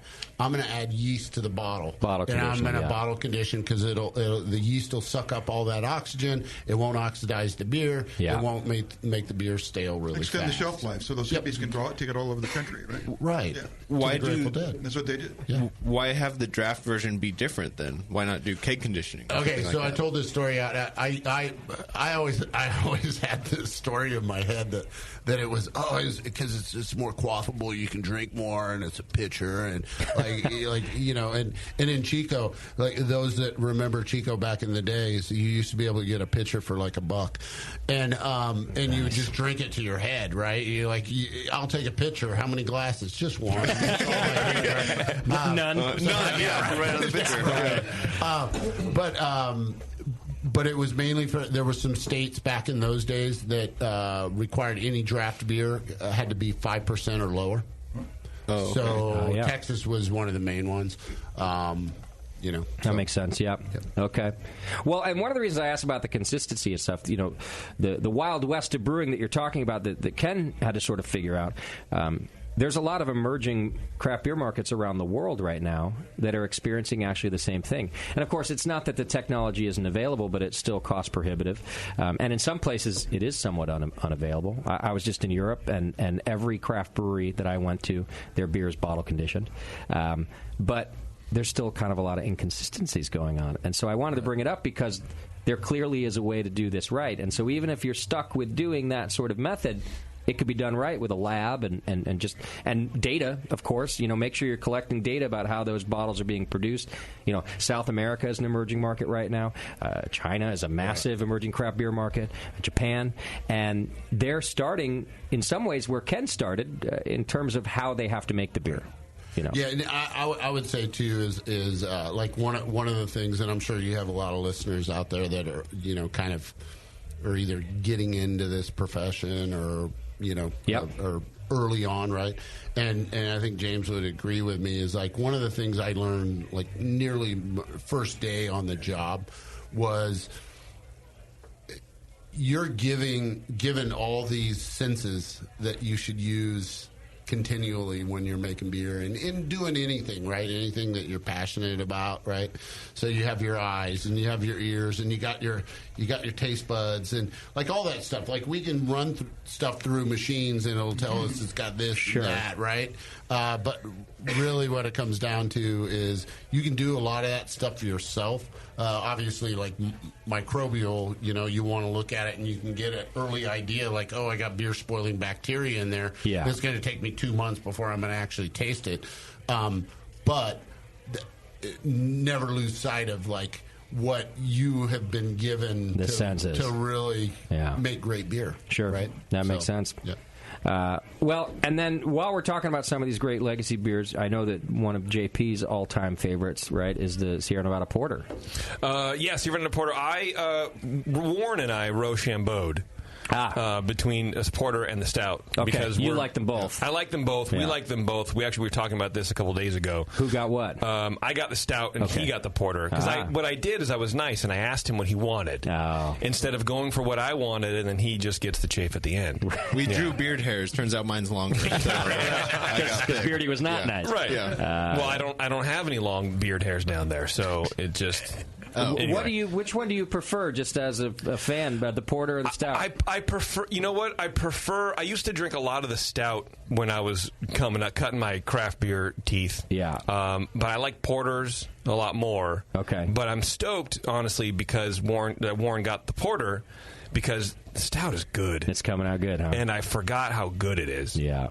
Honestly, it's not like a lot of American stouts are ashy and acrid. We've talked about this on a lot of shows. Like when I try to do my oatmeal stout, I don't want that kind of that acrid, ashy crap in the stout. And this is exactly what that is. And it's so. It's what that is, meaning it's not there. Yeah. Right? And it's an easy drinking stout. Yeah. And it's exactly the dark beer that I look for. Right. It's not offensive. It's not over the top. It's not, we're craft. We got to make sure that you know that we're different. Right. It's a fucking beer. Excuse me. It's a beer, and it's an American stout. It's an American stout, and that's it. And that's all I want, man. Well, that makes me want to ask you. Of course, we talked a lot about Ken, but I don't want to forget about our friend Steve Dressler, who's been on the program too. Yes. And I'm curious if some of these sort of legacy brands. Forgive me if you hate that term. I don't know what they've just been around. Were they just Ken's recipe and that was that, or did someone like Steve, who had been with the brewery for so long, really help these along too? I'm sure there was tweaks along the way. But Cascade is always featured, or Cascade Stout has always featured Cascade hops. And that was really actually Ken's very first brewing was stouts at the brewery, and that was to dial in the brew house before he made pale ale. Makes sense. He didn't want to come out of the gate and he pretty much was certain that pale ale was going to be the only way he could get beer into the hands of people that had never experienced craft beer. Yeah. Right? I mean, you had to transport it out of the area. That's smart. It's like, it had to travel well. It's like those friends that you have, and they're like, yeah, I only drink stout because it's got a lot of alcohol in it, right? And, the Guinness drinkers, and then you remind them that, Guinness has less alcohol than Budweiser. Sure. And then they go, what? It's impossible. Right? No way. Yeah. Can't happen. It fills you up. Right. So, but with stout, it was an avenue where he could do some little tweaks in the brew house and not really affect the final beer that he needed to sell to make that makes sense. Put food on the table. Yeah. Right. So. Well, and I think that's a big part of why the original Gilman Way brew house is on the label now, is to harken back to that original history of stout and just get to the roots of where he started. Yeah. And there's definitely a big, huge, debate at the brewery. Are you a porter fan or are you a stout fan? And I'm a stout guy. Okay. Because I like it for the same reasons that everybody else does. Sure. I'm a porter guy. It doesn't have that same bite. And Terrence and I will have the same debate about draft and bottle. Okay. And things like that. These are bottle conditioned as well, the stout and the porter? Yeah. The original 5. Yeah, okay. Yep. So original 5 beers are bottle conditioned. So it's pale, porter, stout, celebration ale, and Bigfoot barley wine. Okay. So those are the only 5. If you ever come to visit our brewery and you look at the landscape of it, and you guys got to tour it, right? Yeah. Our warehouse is huge. It's as big as you would find in any major brewery, large scale, 10 million barrel brewery, because of the bottle conditioning process. It takes so much time, and 14 days in the bottle. A lot of times, the Bigfoot barley wine, you can kind of comment on this, is takes roughly 21 days. Yeah, really, just because the high alcohol, the yeast doesn't really want to it's not really excited about working. Sure. Yeah. So now all of a sudden you're a lager brewery without being a lager brewery. Yeah, right. Right. Just because of that. Yeah. Okay. So. Beardy, anything to say about the porter before we move on? I haven't had this beer in a long time, and it reminds me why I used to drink a lot of it, because the chocolate flavors with just a little bit of roastiness, and it doesn't weigh 10 pounds in your mouth like a lot of craft porter does. Yeah. It's got the right amount of body to it. It's a beautiful beer, isn't it? I'm a big fan. Are these still big sellers for you guys, porter and the stout? And what do you think? Don't we wish? Right? So that's, and I wonder that, right?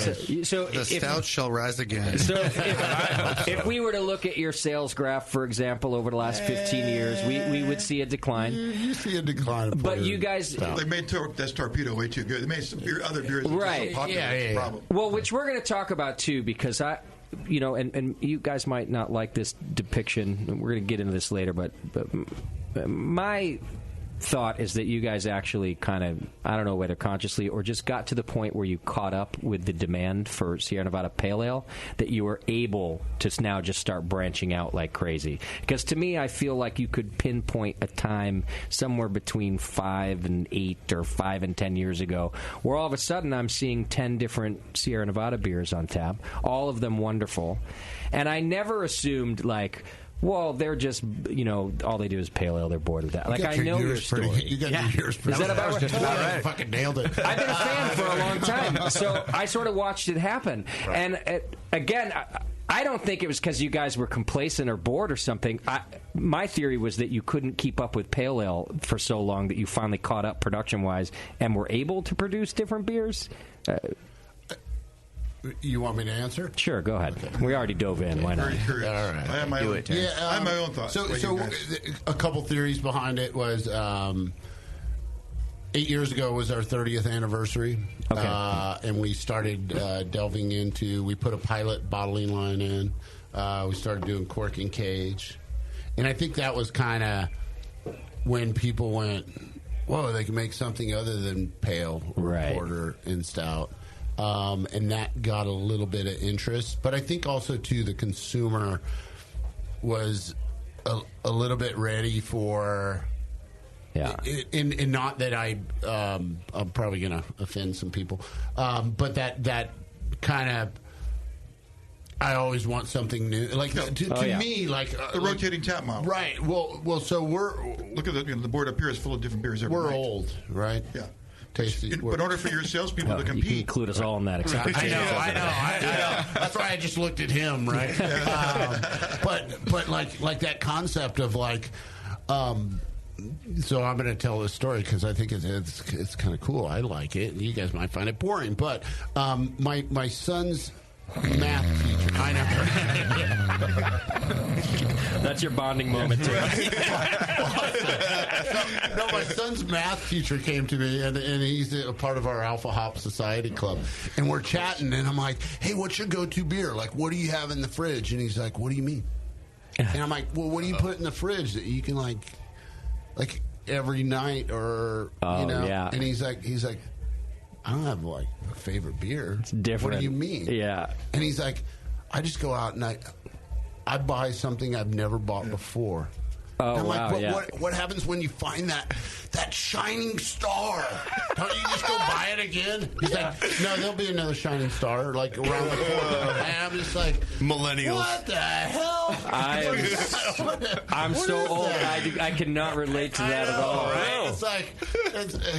It's like, I go to the store and I buy the same bologna because it tastes really good, right? Yeah. I haven't bought a different sandwich at the deli in 15 years. I swear to God. I found the perfect sandwich. I get it every time.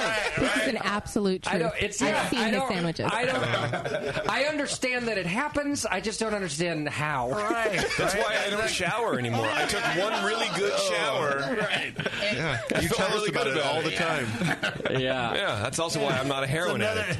Another bonding moment. But even our model here, right here at the Hop Grenade, is the same. We knew that we wanted our tap list to rotate all the time. Not for me, because I order the same pale ale or the same range of pale ales every time I'm in my own bar. Right. But our customers want to see something new every week, and that's what we do.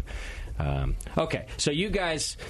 And thankfully, wait, I don't think I ever answered the question. Well, it was good. Well, you blamed young people. Yeah, basically, it's, you blame me. That's what I got. Get off my lawn. Yeah, right. Yeah. Things cost more than they used to. To me, the question was, why did you expand your product line so much? I just think there was that. Well, we were ready You were too. bored, or you wanted to get more. Since you could see bars going to multi, they need more different beers from you guys. You had to make different beers. Yeah, and I think we wanted to a little bit. Yeah, I think that was a big part. I mean, because it was 7. I want to say 7. About 7 years ago. I mean, it was right when I started. Is when we first really started to delve into different beers. How long has Beer Camp been going on? Oh, 2009. It was the first year that I remember. Right. Yep. See, that was like your impetus into making all these different beers, and I'm sure you saw in your own pub there in Chico that people were enthused to see these new beers you were making every week. Yep. Yeah, Well, people ask all the time how many different beers have we done, and I'm like, at least 213 at this point. See, and that would surprise our Brewing Network fans across the country in some ways who don't have access to the 213. For one, for the longest time, only Chico had access to it, right? Yep. Okay. And then so in the last 8 years or so, you've started to make that some of those and new ones more available. Not only across California, but to the rest of the country, too. Yeah, and a little bit of that, like, expanding on what you're saying, like our tap room has 19 handles. I think it's 19, right? Which is pretty small for a beer bar nowadays, right? isn't it? Right. And, but it's so funny because we have the regulars. Like, we have some regulars that come to our pub that were back in the Gilman days where they would go in and they would trade. So those that don't know, Butte County is like huge in nuts, right? We got a lot of nuts up there. Nice. Like crazy people, but we also have but also legumes, salmons, I should say. Yeah. And actually, the hardcore people that have been around forever, like they come in and they're satisfied. Pale, porter, stout on tap, right? Sure. But we got college kids, right? And we want them to kind of come in and like have some youth around, right? So they'll actually like they want something to change, and like it's so funny because I got in this dialogue on Facebook with one of our pub regulars, and I was talking about our beers on tap, and he's like, shit, there was 7 IPAs on tap, and I'm like, you should have come in today. There was 10. You know, it's like, yeah, right. Well, yeah, and when I started there like 10 years ago, there was pale, porter, stout, our old red label wheat, and then a seasonal, and then Bigfoot every once in a while, and that kind of explains everything about beer. Like in the 10 years, like. People, I don't even know how many different beers we do or how many different beers. We probably have like 40 different SKUs in the gift shop right now. Wow. And probably 10 or 15 of those are all the Trip in the Woods series, all the barrel-aged beers. So, okay. It's that experience of going to a brewery and like, I want something different. Yep. Like, I don't want the beer I can get everywhere else. I want to go to your brewery and get something I can't get anywhere else. Well, way to keep up with that, too. Like I said, I always felt you guys did it because that's the kind of brewers that you are, and it's more exciting for you. It's more exciting for us. But let's be honest, there are breweries that have been around for a while who didn't really adapt to that. They didn't make that change. And I think some of them are seeing the problem with that right now. Some of the larger, some of the mid-sized breweries right now that have been around since before we started here at the BN, they're kind of in trouble, and getting bought out, going bankrupt. One of them just got auctioned off. Yeah, they're getting sold and liquidated. And, I don't think you guys were ever at risk of that. And maybe this is just me speaking as a fan because, like I said, I always just felt like you were keeping up with Pale Ale until you had and then finally I felt like Ken was like, Ken and maybe Steve, oh my God, we caught up with Pale Ale, now we can start making 10 other beers and let's have some fun with it. Right. I'm sticking with my theory, by the way, because it's romantic for me. Well, it's funny because you brought up Dressler. Like Dressler ended up becoming this really big like malt driven brewer. Yeah, he was pretty much all about like malty beers. He liked his best bitters and subtle hopping. beers that we would put on in the tap room. And I remember, and then part of it was Ken and Ken's brother, Steve Grossman. He'd always just come in and goes, yeah, that's a really good best bitter. You can just like dry hop the shit out of that and that'd be great. You know, it's like, no, it's not a best bitter anymore. You can't do that. It becomes a session IPA now, okay?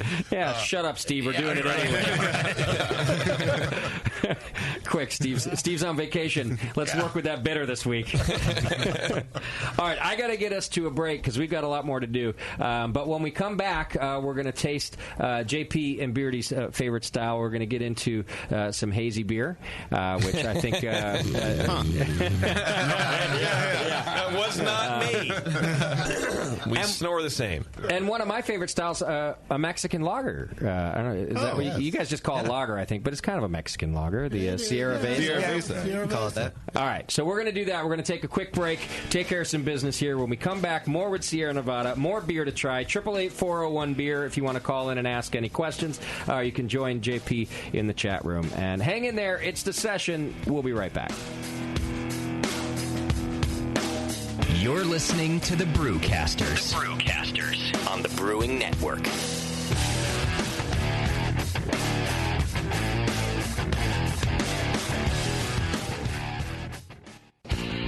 Your support of the Brewing Network means everything to us. We couldn't produce shows without you.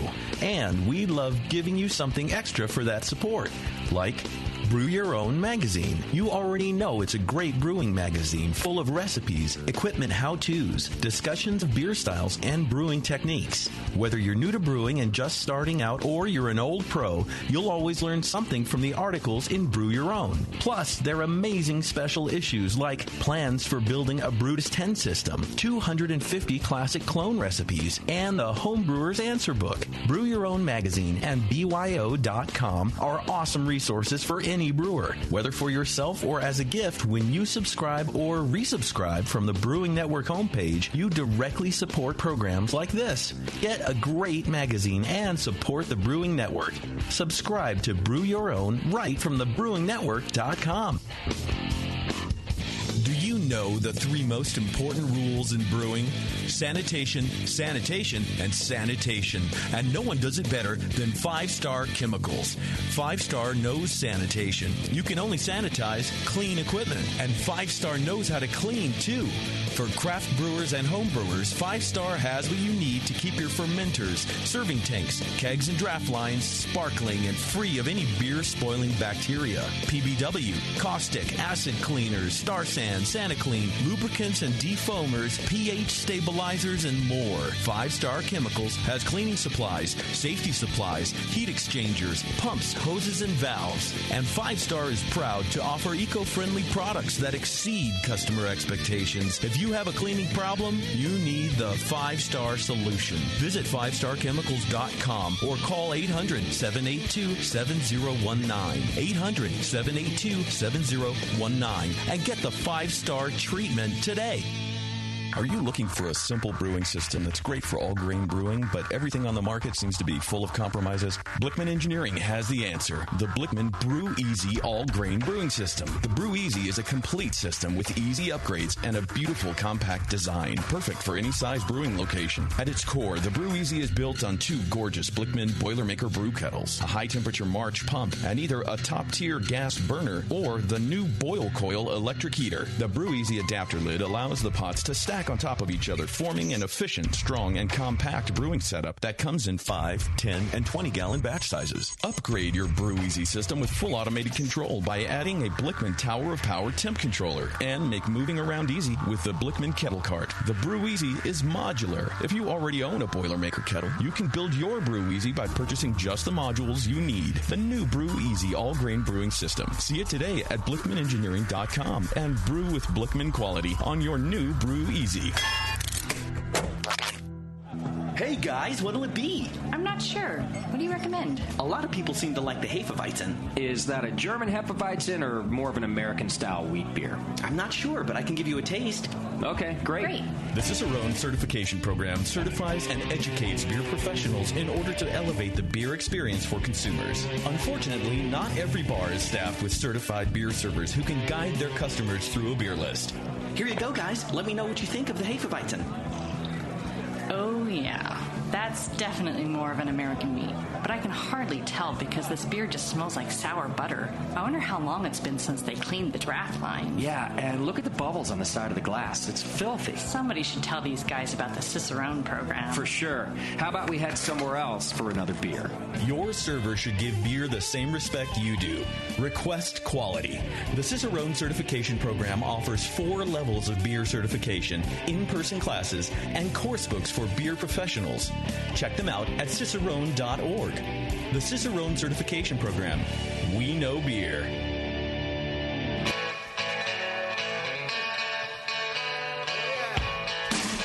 All right, welcome back to the program. We're still talking to Sierra Nevada here. Got a lot of beer left to taste, too. So thanks for joining us. Don't forget about White Labs.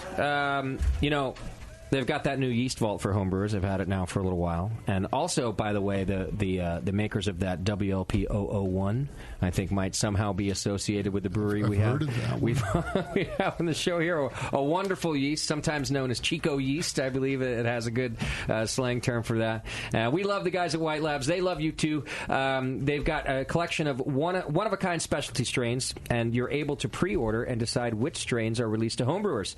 White Labs has added 20 new strains to the vault right now, and other strains will be added throughout the year. So all you have to do is visit whitelabs.com/thevault and place a pre-order on the strain you'd like to use. Once it reaches 150 orders, so you guys get to do this together, homebrewers, White Labs will release the yeast and ship it directly to your doorstep. And there's good news for pro brewers, too, because if you want access to any of the vault strains for your next brew day, just place a minimum order of 1.5 liters through yeastman.com or contact a customer service rep, and you'll get access to all the unique specialty strains too. Whitelabs.com/thevault.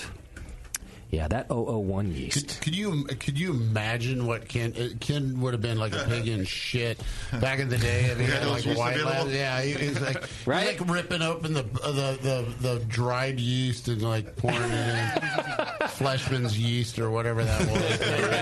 Pouring it from the grocery store shelf. Right. Now he's like got these damn new brewers ready to call White Labs. Yeah. I think to call White anything. Making my own yeast up there. Yeah. All right. So one of the beers that I wanted to talk about tonight, a new beer for you guys, the Sierra Nevada. James, you want to tell us about this beer? Yeah. So I guess it falls within. This is your baby. Right? Yeah? Yeah, everybody gives me a hard time for it. Okay. About a year and a half ago, I just kind of said, let's make a Mexican lager. Yeah. Because we all love to drink Mexican lagers, right? I mean, typically a lot of brewers like to make beers they like to drink, and that's what I wanted to do. And it took me about this long to make a beer that was good. Mm-hmm. Well, because it takes a little while, and also beat it into the heads of people like Terrence that we should actually sell it. Right. And I drink it anytime it's on tap. You like it, right? Now. But I don't pay for my beer, though. Yeah. Wow, a ringing endorsement for this beer. Yeah. Best drink so free. Terrence drinks it. Well, why did you think maybe not sell it, Terrence? You just think it wasn't in the minds of craft brewers? I didn't. So one of the hard things I think craft brewers getting in the lager category, right? They're not really. I think the core craft drinker is not like looking at a particular craft brewer going, oh man, I can't wait until they come out with a lager, right? It's when's the next IPA coming out, or double IPA, or triple IPA, or barrel aged this or sour that, right? So it's a little bit of a hard sell, but I do agree with like what James said. Is like it's amazing because I think craft brewers make some of the best lagers you'll ever have in your life. Now they do. I agree.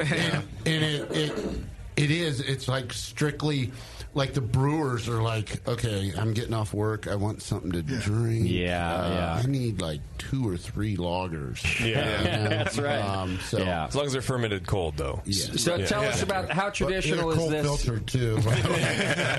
Yeah. How traditional is this as a Mexican style lager? If that's even what you guys call it. Yeah, well, I think that's in the descriptor somewhere. Okay. Yeah, he nodded. But not ever really having brewed like Modelo or anything like that. I mean, I can't. I can't totally say. We do use a small amount of corn. Okay. And we're using Mexican lager yeast strain. So just the profile, the ester profile, and everything coming out of it is more, it just directs us more in that style of what you'd be looking for when you're drinking what you think of as a Mexican lager. Sure. I mean, and we tried to hit the honey notes and a little graham cracker and that graininess in there. I mean, I eat a lot of burritos and I drink a lot of Mexican lager when I eat Mexican food. So that's, I mean... I think you nailed it. What kind of hops go in a Mexican lager? Mexican hops. Yeah, Mexican. Well, that's our side business across the border. Hops, I'm sure. Honestly, in this, because we're really trying, and this was a hard sell in our company, is to make something that wasn't hoppy, which first of all was like, I suggested that, and then it was, the pitchforks came out. Sure. But we just use a little bit of Sterling hops. Okay. That's a German hop, right? Sterling? Or is that Pacific Northwest kind of a takeoff of German hops? I forget. It's German hop. It is German hop. Okay. And whole leaf, like the Sierra tradition of whole leaf? Yep.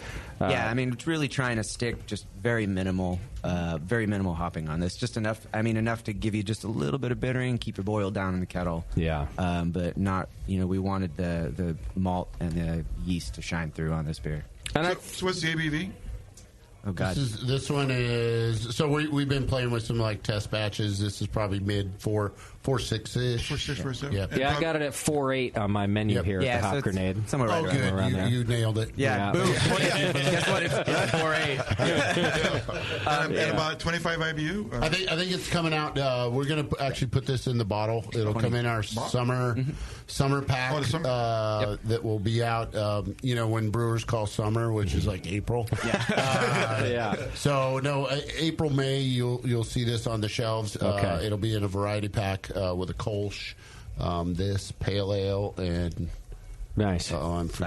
Sidecar orange IPA, and so anyways, it's 5 on the label. So we'll be hitting 5 on the final beer. Got it. But I was a big fan of Nooner when it came out. Drank that for a while. I'm happy to swap out Nooner for this one just for a little something different in the lager category. You know what I like about it, and I think all of us kind of, as we were James was running our new product development meetings, was we really like that like little bit of sweetness in it that I think comes from the corn and just everything. I mean, from the corn and then just the fermentation profile of the yeast. What percentage of corn do you know?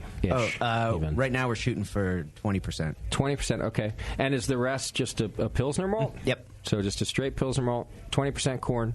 The Mexican lager yeast, and Sterling hops. Yep, out of Mexico. Of course. Sterling hops grown in Mexico. The Sonoran Valley, right there. Hops. A walking.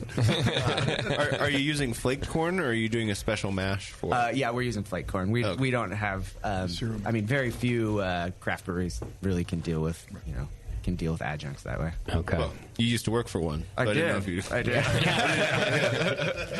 Put some cereal cookers. Right. We just need a lot of cereal cookers and enzymes. Right. Good to go.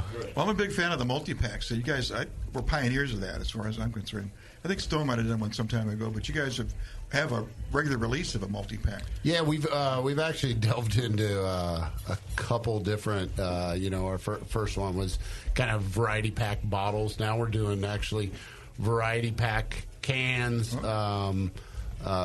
Haven't seen it. With experimental hop, fresh hop, and we're going to do a Southern Hemisphere hop pack. So 4 different beers in those. There's the fresh hop, if anyone's listening out there, the fresh hop pack, when we actually ran it, we had an IPL, we had a session IPA, an IPA, and a double IPA. The IPL went south on us, and we had to make a last-minute ditch effort. So we actually pulled that one out, and we put Celebration in cans for the first time ever, and put it in that pack. And actually, we stoked out a bunch of people. You know, How do we make I've been bothering you guys about selling in cans for weeks. It was pretty cool. So it was I'm sorry, you must have ordered all the packaging for the IPL and everything before you knew the beer went south, right? Like, were you stuck with all that shit and had to change it? Yeah. Oh, God. And, just James, what did you do? A bonfire. A large bonfire. And then production was like, wait, what? Yeah. Oh, man. It was kind of funny because some of us, I was actually on the road when that happened, and it was like, oh, shit. That sounds bad. Oh, yeah. This is not good. And it was the quick thinking, I think... one of the things that I think we do well at Sierra Nevada is we're pretty good problem solvers. Yeah. And it's great to have, the staffing we have and skills and stuff. Right, and it's like it's never doomsday, right? We're making beer after all, sure, right? Yeah. So, I would have just sent Byron out there with a Sharpie, and crossed out IPL on every box. I charge a bottle for every repack I do. Right. I believe those are all hand packed, man. Yeah, those 12 packs come to you with 11. Yeah. This one does not go to 11. Okay. Pour a little on the curb when you have a mixed 12-pack. Somebody had to take those bottles and put them in a box. Right. Wow. Is that still manual, or did you guys buy some automation that makes that easier to make those multi-packs? Robots. It's manual. It's manual. Yeah, this guy, Manuel, he's been with us for a long time. It's pronounced Manuel, but do you have like in-feeds that'll bring the other bottles into? So what we do is so in the bottle variety packs, the cans actually we're not quite set up to do cans, so we actually send those out and have those run, which is probably pretty automated somewhat, but someone still has to take the cans out of the pack. But what we do is so the variety pack, each one of the beers is actually packaged into that variety box. They use a little bit less glue on it at that time, so they can open it easily. But they'll line up the 4 different beers, and it's literally on just almost like a bucket brigade of pull out all the beers. Put 4 in this one, 4 of that beer. It's kind of crazy to see, and when everybody sees like the solid 12s being made, they're like, "Wait, where's the other 3 beers?" And things like that. And I will say this is speaking to the Sierra thing. I was out there helping repack one day, and our CFO was the guy on the other side of the conveyor with me helping pack. And I don't think that's a common thing at a lot of other breweries, that the guy who's name is like literally scribbled on the bottom of my paycheck. Right, is helping repack. Sure, yeah, it's huge. He was probably just watching you, trying to make sure you don't screw things up. Like, Byron, he's making sure you're not taking that 12th beer out of the pack and drinking it. Yeah, he's a big fan of that show, Undercover Boss. Exactly. Like, no, my name's Jeffrey. Hello, I am new here. Hello, this is Myron's evil twin. we had this. We had a lady that used to work for us. Was our quality director, and I remember one time she was doing an interview, and she's like, "We taste every single bottle that leaves here." And so I always tell people that's what that little bit is missing out of the top of the bottle. You know, that's Byron on the line. Like, oh, that one's good. Put a crown on it. Yep, that one's good. Put a crown on it. He invented that position for himself. Right. Yeah, right. Steady work. Yeah, that's right. All right. I wanted to jump into our next beer, which is a new beer that you guys have put out. A friend of mine gave it to me just the other day, actually. I really liked it. Hazy Little Thing IPA. That's a hell of a friend you got there. One of the things that made me bring up this beer is that we always send a pre-interview to our guests, and when Terrence wrote back, one of the questions we always ask is, like, there anything that you're into right now, anything new, anything exciting in the beer world, and Terrence kind of wrote, Something I'm into, this hazy beer thing. Something I'm not into, this hazy beer thing. And so we talk about this a lot on the show, so I was a little bit reluctant to bring it up, but I just have to. And I'm curious about your opinion. Now you guys, you're rolling this out nationwide, right? Yep. Okay. And so this is, in no means is this a New England IPA, and we're not intending it to be a New England IPA. I think what we're trying to do is play off of some of the nuances that are in a New England IPA that make it so appealing and so drinkable. Okay. Right? So that said, my comments were... I know there's this vast amount of people that are all about him, right? And then there's the traditionalists that are like, you kids. So, and I'm on that fence, right? Because I feel like I'm young, but I'm really old. But I think so. Charlie Bamforth, he's been on your show before, and he posted something like he is absolutely appalled with like the fact that someone doesn't filter a beer, right? And it's not bright and brilliant, right? Yeah. And so he actually posted these two, and it was a great post. Which do you prefer? And he had a glass. Right? He had the clear, brilliant beer, and then he had the hazy beer. Yeah. And someone on one of his friends actually commented, and I think he said it best. He's like, last year, the one on the left, which is bright and brilliant. This year, the one on the right. Great comment. And I am like, that's where I'm at, because it took me drinking some hazy IPAs to go, now I get it, right? It's they're easy drinking. They're the silky mouthfeel, the hop aroma, the hop flavor, the lack of or lower bitterness. You know, like there's a point for me is with aggressive bitterness that I'm not always up for that all the time, but there's certain times I am. Right? Sure. Right. And in the I'm glad that you brought up the kind of silky mouthfeel. It's one of the first things I picked up from your beer here, the hazy little thing. When you get into aggressive bitterness, I think it affects everything in the beer, including that silky mouthfeel. All of a sudden, in a hazy beer or any other beer, that silky mouthfeel becomes prickly and stuck and cloying. Right. So it is a balance there that you guys are doing. Yeah, and I'll let James can comment on this, because we played a lot with the salting on this beer in particular. So interesting. Yeah, we did. I mean the old chloride sulfate chloride ratios and balances. This took us quite a while to get what we would want to put out for the mouthfeel and I mean particularly the aroma and the flavor. And not we have been very much stuck on what would be called the West Coast style IPAs for a long time, and we're pretty damn good at doing those. Sure. And so to kind of reverse ourselves and figure out how to do it, like Terrence was saying, without that West Coast bitter. Took us quite a while because we've always tried. We added less hops. Yeah, we added less in the bittering. Yeah, we just that was it. That was the only thing we did. Yeah. It took a really torpedo just with less hops. Yeah. Whoa! If we drop it by 10 pounds, whoa, it's less bitter. It was learning. We used. Oats in this product, some malted and just flaked oats. And learning those products because we'd never really worked with those before to try to get the mouthfeel and how they work through our brew house and just in general the oat product.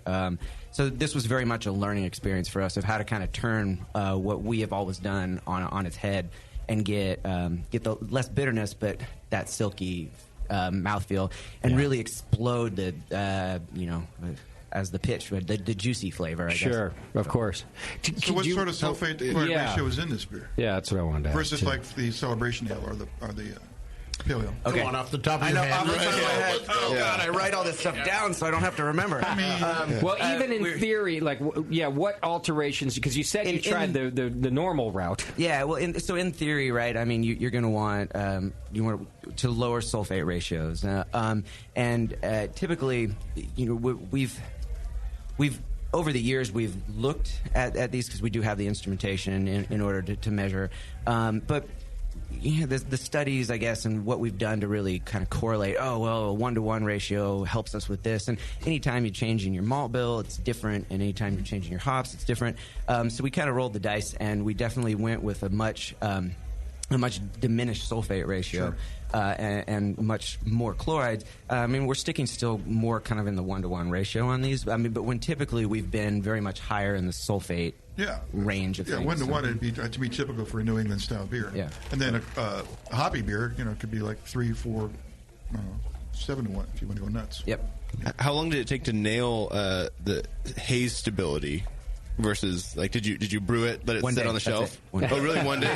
First time? That's how long it takes to settle. And then we pour it, and it's like, whoa, the haze is back. It took quite a while. When did we start working on this? It's still, I think...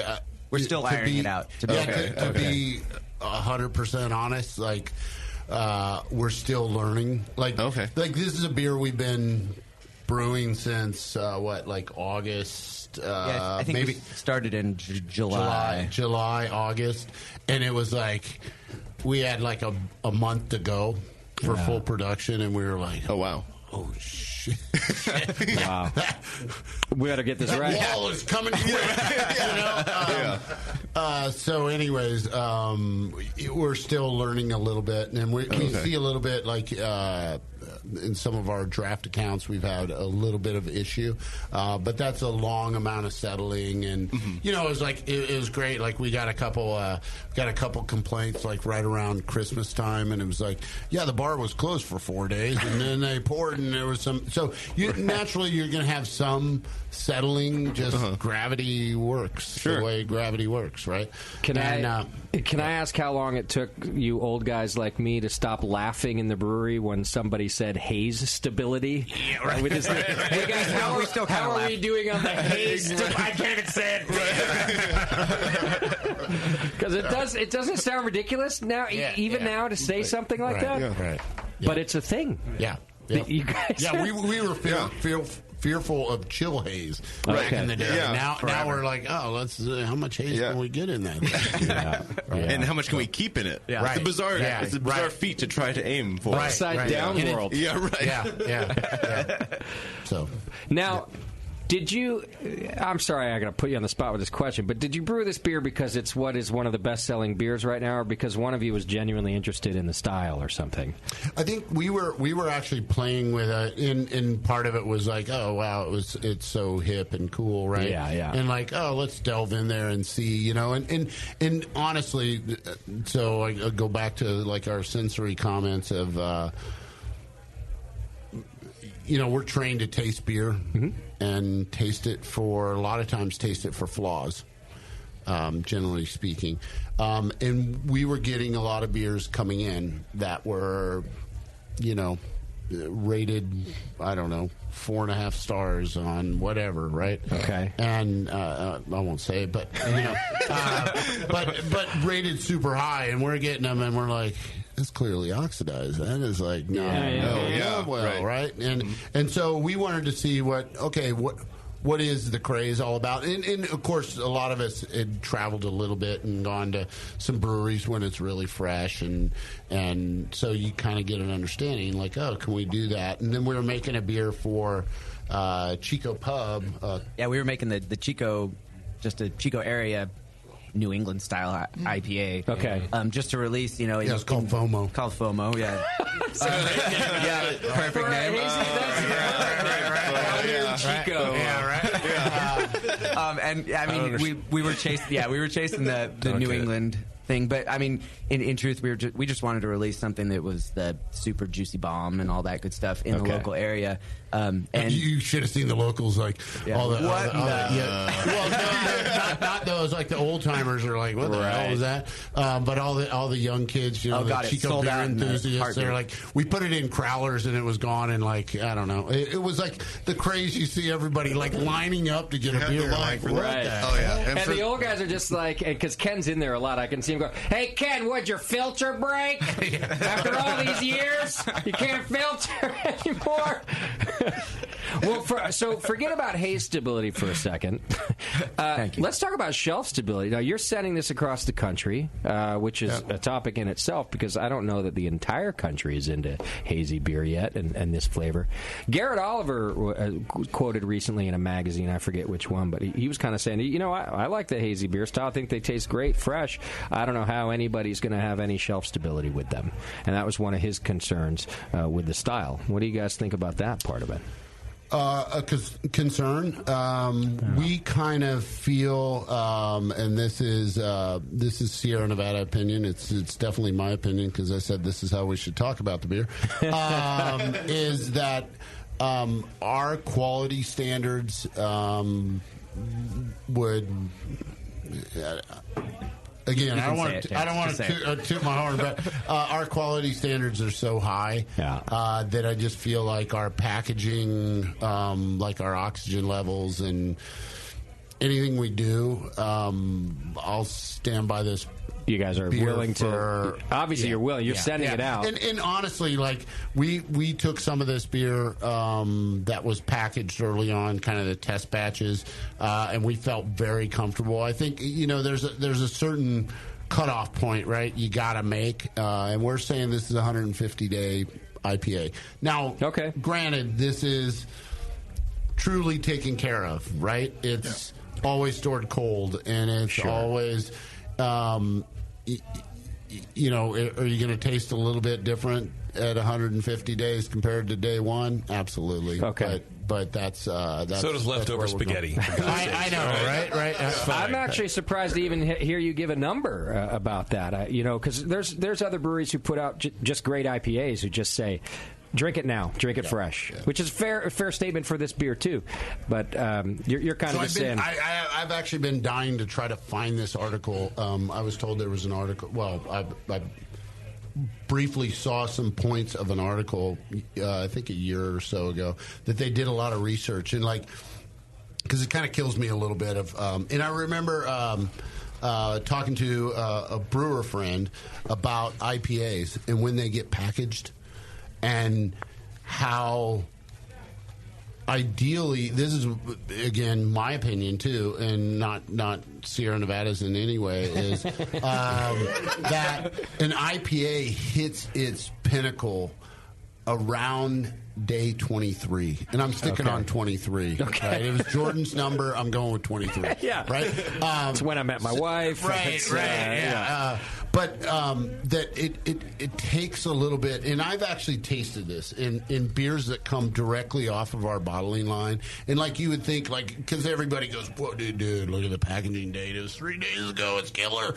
But I just think that.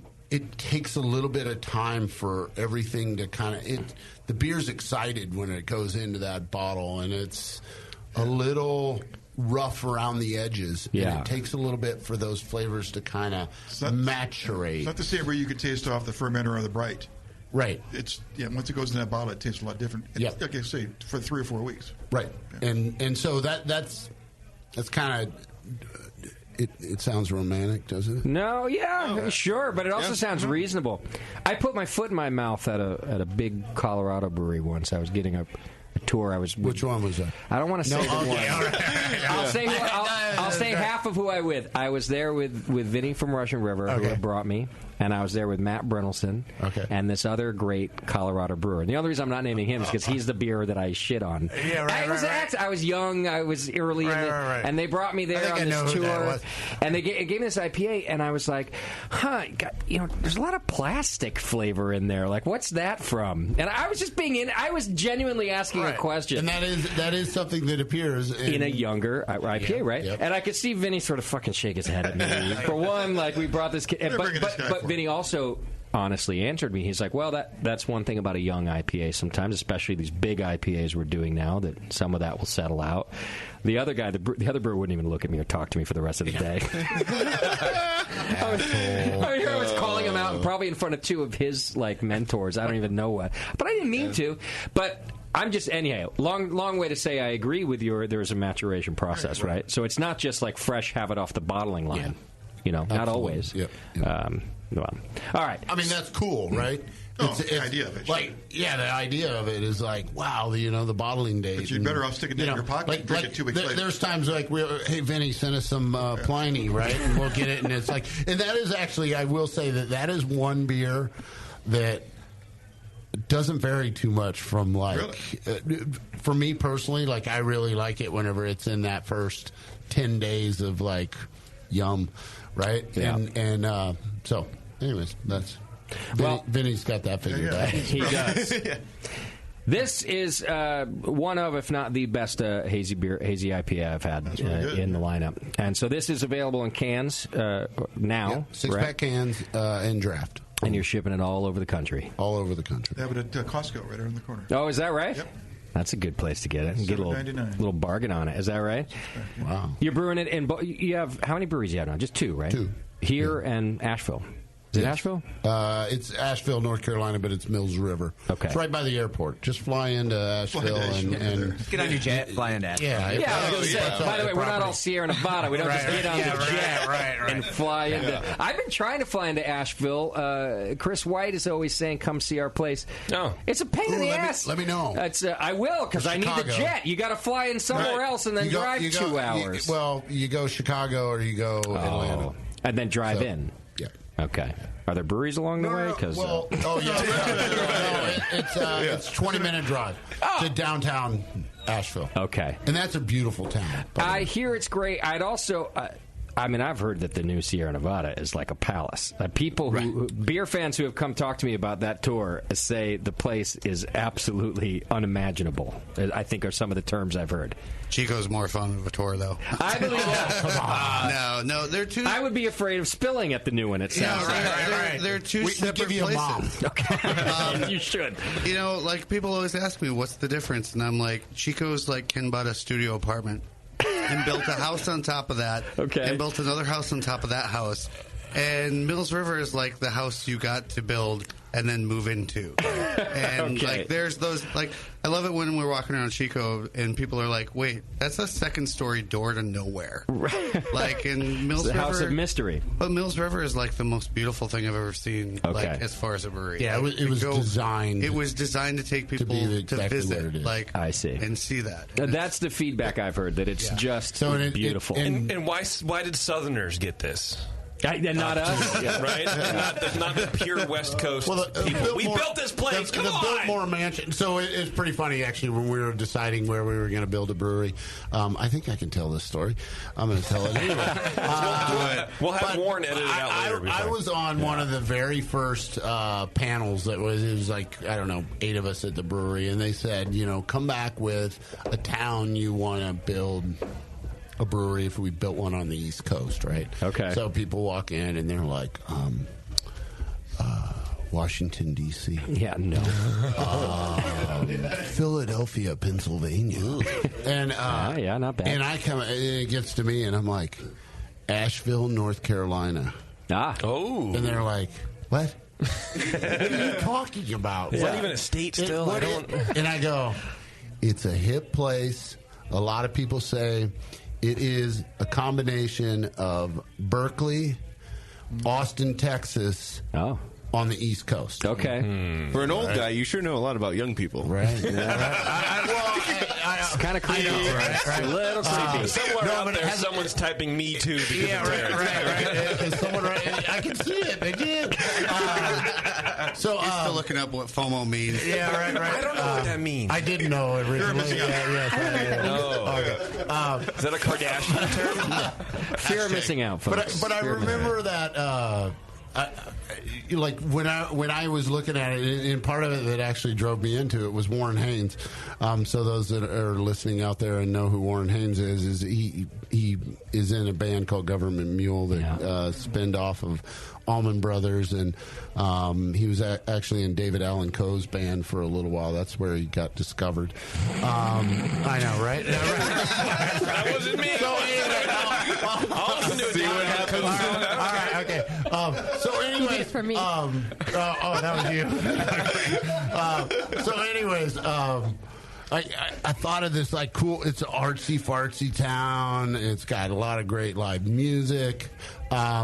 And it's actually in a portion of North Carolina that is actually a pretty nice hub to, like, you can either move beer north or you can move beer south very easily. How did you find out about it? So I actually put it on there because I was a fan of Warren Haynes, and I wanted to go to Christmas Jam every year and go to a concert. Right? That was literally my like. We should build a brewery there so I can go there and get a free travel to go see the music I love to see. Right. But we ended up, and that was not on our list when we went out and we went shopping for places. And we were in a town, and I guess they were meeting with like all the high execs, right? You meet all the city council and all that kind of stuff. And they're like, "Oh, have you ever been to Asheville, North Carolina?" And we were like literally going to go into this town. Have you ever been to Asheville, North Carolina? You should go check it. It's a close drive. You should go there and check it out. It's a really beautiful, cool little town. And so, lo and behold, so we sent someone there, and they're like, "You got to come here. You got to check this out." Okay. Because in Asheville was just starting. It had all the Green Man, and was it Green Man? And Wicked Weed and all that. Blue Man Group. Yeah, were you the first? They built their second stage there. Were you guys weren't the first large brewery to build there? Then it was others had. We were the first. You ones were the first. Announced, and then I think. Oscar Blues announced maybe it was New Belgium. It was New Belgium and then Oscar Blues. And then Oscar Blues, but Oscar Blues was building a much smaller brewery, and so they were up and running well before we got going. But it's really, I mean, I imagine it's a palate. That's here too. When I just went on the tour in Chico, right? All these years I've been living up here. When we did beer camps, first time I've been there, and we go into the restaurant, and I look up, and the HVAC ducting is made out of copper. Right. And I start to think about this, and I'm like, copper. I had recently built my bar, so I know the cost of some of these things. Right. And I'm looking at the goddamn copper ducting, and I'm thinking, this is the kind of decision where the contractor comes in and he sits down with Ken and he lays out 5 different materials, and Ken doesn't even look at them, and he just says, "I'll take the one that's the most expensive, please." No. To be truly honest, when we were building our expansion in Chico in '97, I remember there's a gentleman that actually Ken ended up hiring from the contracting facility. So all of our stainless steel is done by this company up in Sacramento, and they're world class. They get hired by soda manufacturers, and a lot of breweries hire them now because of the work that they did at our place. And so we actually hired the chief guy that was in charge of our project. We hired him. He works now with the brewery, Rick Callow. And I remember him telling me a story about Ken that blew his frickin' mind. Okay. And he said that he would go into these meetings in the morning, and Ken would meet with all the contractors and go over everything. It was every, I think, Monday morning. Okay. And Ken would go, "Okay, so what kind of insulation are you going to use on that?" And the guy would say it, and he goes, "I think you should use R75. He knew all this stuff. Yeah. Okay, so what kind of, what kind of stainless steel? Just every single nuance he knew everything about. Instead of going, hey, James, so what should we use for the insulation? And he knew this stuff. He knew it all. Yeah. Okay. And so So it wasn't, but still, copper he's doctor. weird, strange, smart. He is. Yeah. I don't know. I've only met Ken a couple times. And here's how I envision Ken, like at home and as the guy he is. I think he's a super stoner and like more intelligent than anybody knows. I think that those two things are combined are where I have no evidence of this. I'm just going to leave that. I'm not going to even comment. I know part of the answer to that.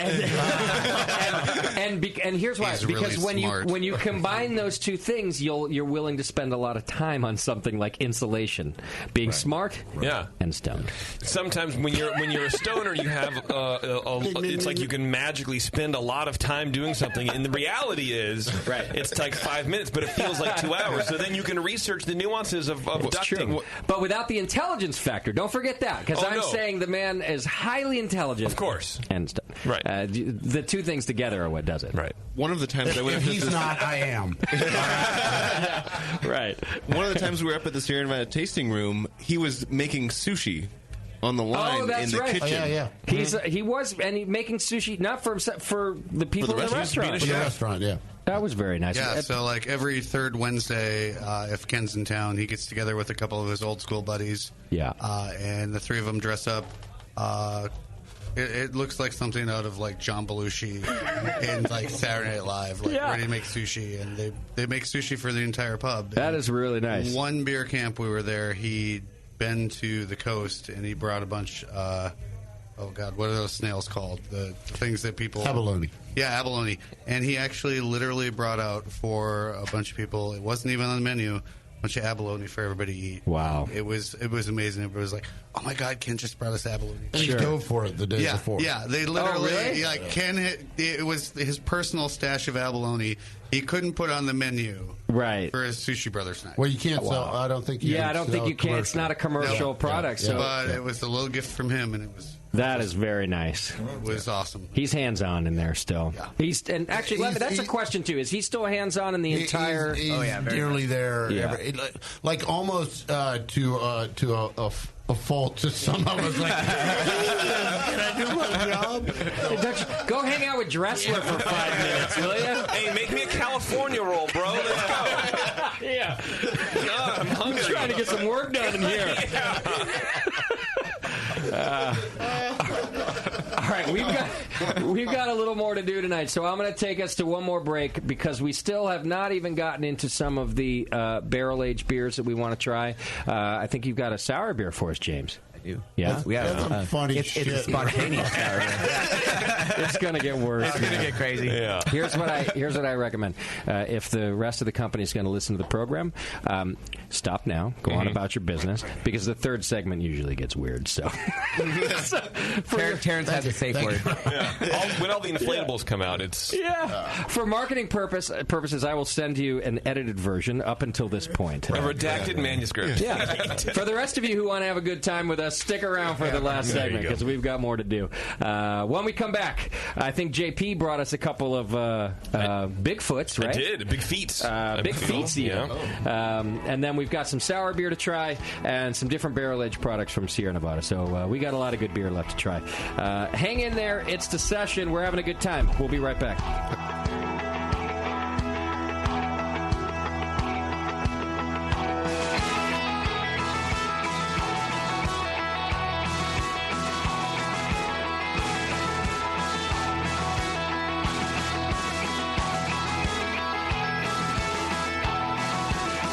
You're listening to the Brewcasters. Brewcasters on the Brewing Network.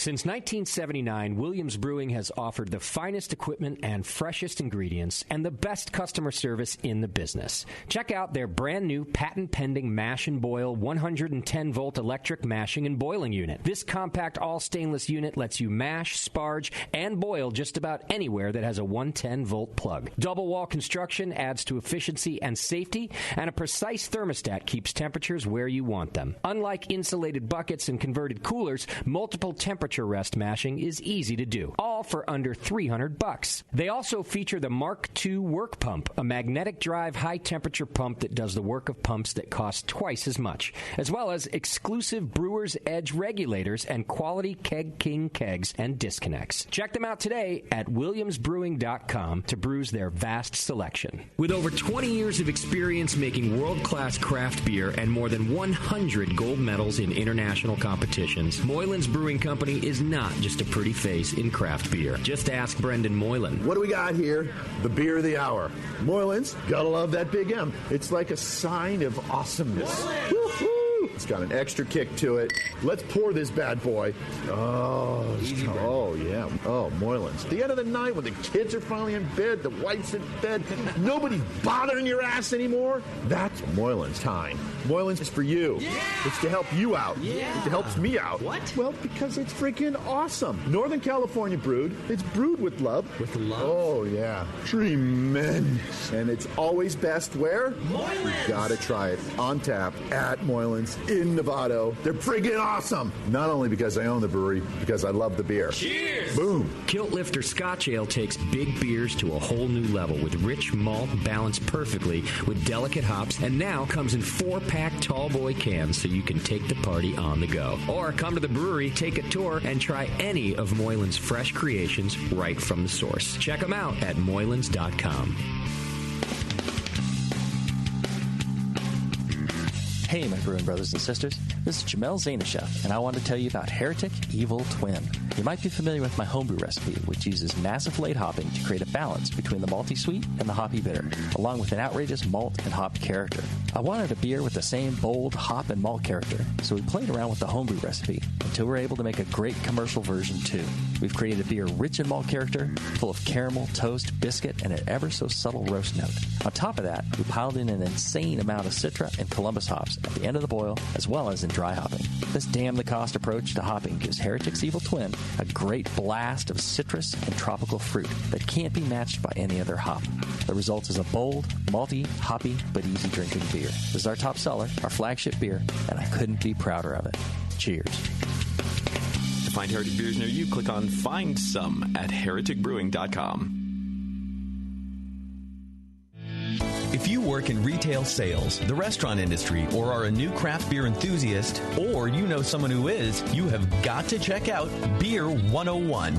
Beer 101 is an online course created for anyone wanting a quick introduction to the vast world of craft beer. Beer 101 covers the history of beer, brewing ingredients and processes, vital stats like ABV, SRM, IBU, and gravity, styles, tasting, glassware, and pairing beer with food. The Beer 101 course is offered by the Brewers Association at craftbeer.com, also home to the truly awesome Beer Style Finder, a visual guide to every beer style. Quickly play with color, bitterness, and alcohol content to interactively explore the entire world of beer styles with a gorgeously designed interface to your favorite beverage. The new Beer 101 course and new Beer Style Finder are only available at craftbeer.com. Craftbeer.com, celebrating the best of American beer. The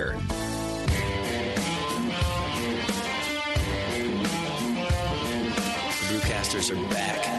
It ain't 401 beer. Whatever. Yep, welcome back to the program. Thanks for hanging out with us. Hey, go check out Beersmith homebrewing software. You can go to beersmith.com and get your free 21-day trial. Works on a Mac and a PC. It's great stuff. Does everything you need it to do and more. I know pro brewers who use it. Go get it right now. Beersmith. Go to beersmith.com and check it out. All right, we got a few things to get to. I was reminded at the break by our listeners that I promised to talk about some of your new hopping techniques. So before we jump into the barrel stuff, you guys had mentioned to me before the show that you're using things like, is it lupulin dust, lupulin powder? I don't know what you call it, and a few other ways to dry hop, right? Okay, I'm going to let James talk about the nuts and bolts of it, but this is the way I like to push it. We're calling it lupulin dust. Some people call it lupulin powder. Some would call it cryo hops. In essence, it's the Keith version of hops. Okay, makes sense to us on the West Coast. Yakima Bam Bam. Right. Yakima Bam Bam. Nice. All right. Yeah. But in essence, it's a way of getting down to the nuts and bolts of the hops, meaning the lupulin gland, keeping it intact as much as possible, not rupturing that gland. Did I say gland? You did. I did say gland. At least 3 times. Okay. All right. So anyways, but it takes about 3 pounds of whole cone hops to make 1 pound of lupulin. So it's a concentrated version. So in some ways, I don't even mean this as a joke, it sort of follows the pot world right now, where you can go down to the dispensary now and you can buy the wax and you can buy keef and you can buy stuff that is this concentrated version of what everyone was always trying to get into them anyway. Yeah. Okay. And actually, like some of the hop growers also grow. Okay, yeah, so they knew. Sure they that's what's in the middle of all those fields. By the way, it blends right in. Fine. We get that across the border too. They sell it at the dispensary in Chico, right? That's where you get the lupulin powder. No, our actually Butte County community doesn't believe that resources from the sales of. Wait, am I going down this road? Yeah. Okay, never mind. No, you can't get that in Butte County. I see. But you can drive down to, I think, Yuba City. And here are the addresses. Terrence has them all bookmarked. Terrence has a shirt on the back. If you have found, please return to 24.6 miles from the Sierra Nevada tasting room. Right? Okay. So how do you use this stuff, James? Well, I guess...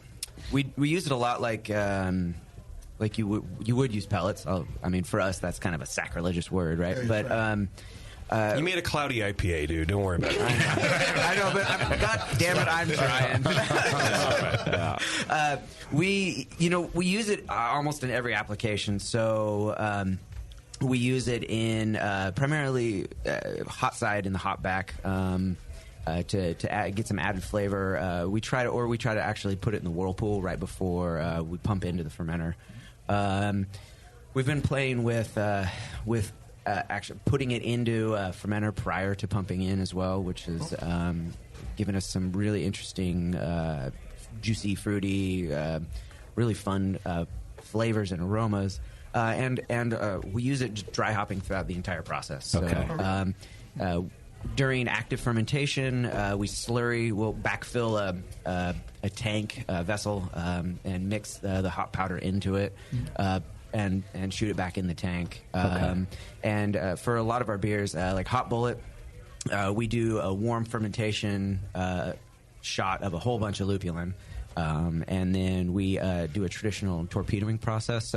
So we've used it as a layer with the tools that we have to add that that magical pounds per barrel of hops number, but that everybody likes to talk about. I really hate talking about the pounds per barrel because I think sometimes it can be kind of negligible. But we've really used it as a tool to get the flavors that we want mixing in with torpedoes. We'll mix it with whole cone hops and put it in one of our torpedo vessels and torpedo with it that way. It's just a way to get some added an added kick of aroma and flavor from the hops. What does it look like? Is it literally like a bag of powder? Yeah. Okay. I mean, literally like keef. And or a bag of powder. If you don't know what that is. Any powder, just a bag of it. Sorry, I mean, it's just a bag of powder. It's green, it's not water. All of a sudden, we're measuring in kilos again. Grams. I knew you guys were using that private jet for something. To kind of expand on what James was saying, too, is like when we were developing torpedo way back in the day, like we weren't really sure what we were extracting out, so we were just kind of playing with warm side additions of dry hopping, because traditional dry hopping, we always added that right at the end of fermentation. We still had a little bit of residual sugars, and the idea was because you couldn't you couldn't evacuate all the O2 out of the hops when you're putting them into the secondary fermentation tank. So we would always have a little bit of fermentation left to add that, so it'd suck up any oxygen that was in there. This is for all the homebrewers out there.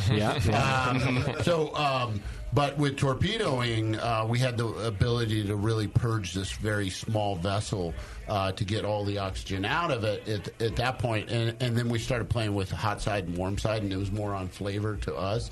But as we, developed our R&D lab and we got a GC and all that kind of stuff, what we found is the same hops will actually yield a little bit different compounds that actually get into the beer, whether you add them warm or you add them cold. Interesting. So that's why we're actually adding at different portions, because you're extracting out a little bit more of the aroma and flavor compounds differently at those different temperatures. So the difference between adding lupulin dust in the whirlpool versus dry hopping is not the same as if you did whole cone or pellets in the whirlpool versus whole cone or pellets dry hopping?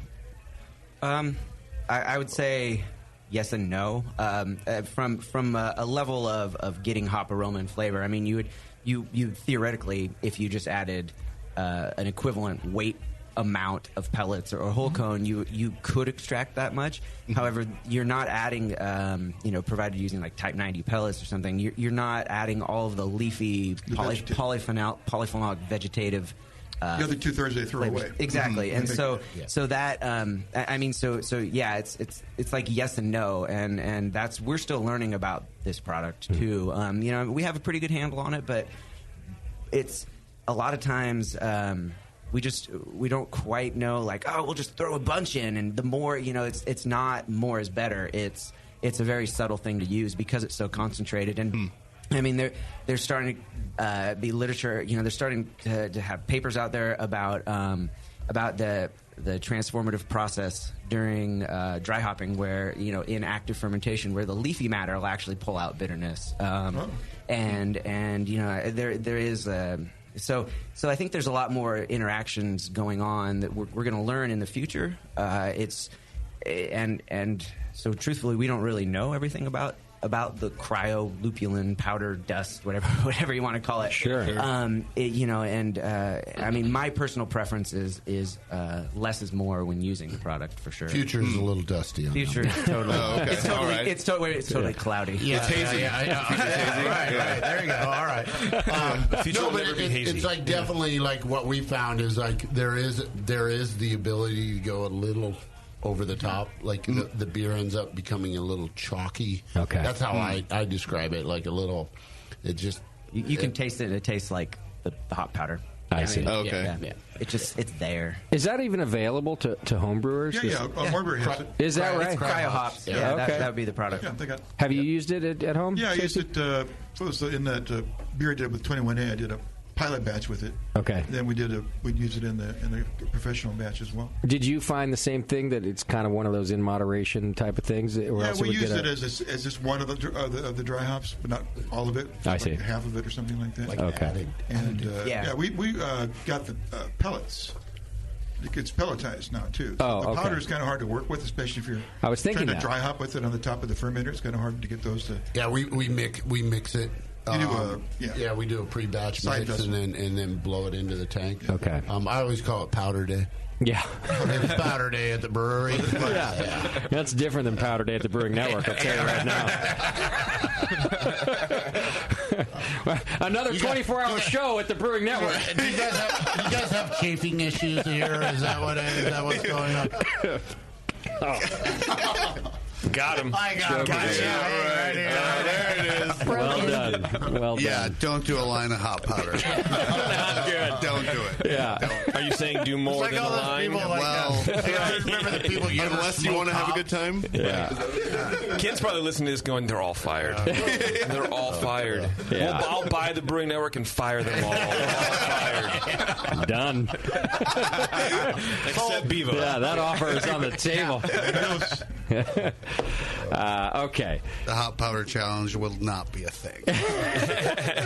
Not on the air, anyway. Right. All right. So we've got some barrel-aged beers to talk about, too, and some sour beer. So that I don't forget at the end, we did have a few people in the chat room talking about some different things. One was just a comment here. Mm-hmm. Jeff wanted you guys to know that his first Sierra Nevada Pale Ale was when he was in Las Vegas sitting at a Keno machine. He took one sip and hit a $1,750 jackpot.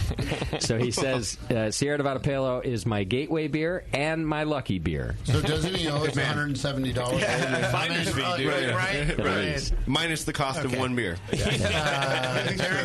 Terrence Sullivan, 1075 East 20th Street. All right, let's talk about these couple beers we have in our glasses. What's the first one, Beeve, that you brought us here? You remember? Yeah, it's the barrel-aged narwhal. Right? Oh. Or, sorry, the narwhal. The nitro nitro. Yeah, narwhal. sorry. Okay. Beverly, you know. Yeah, I'm fired. Yeah.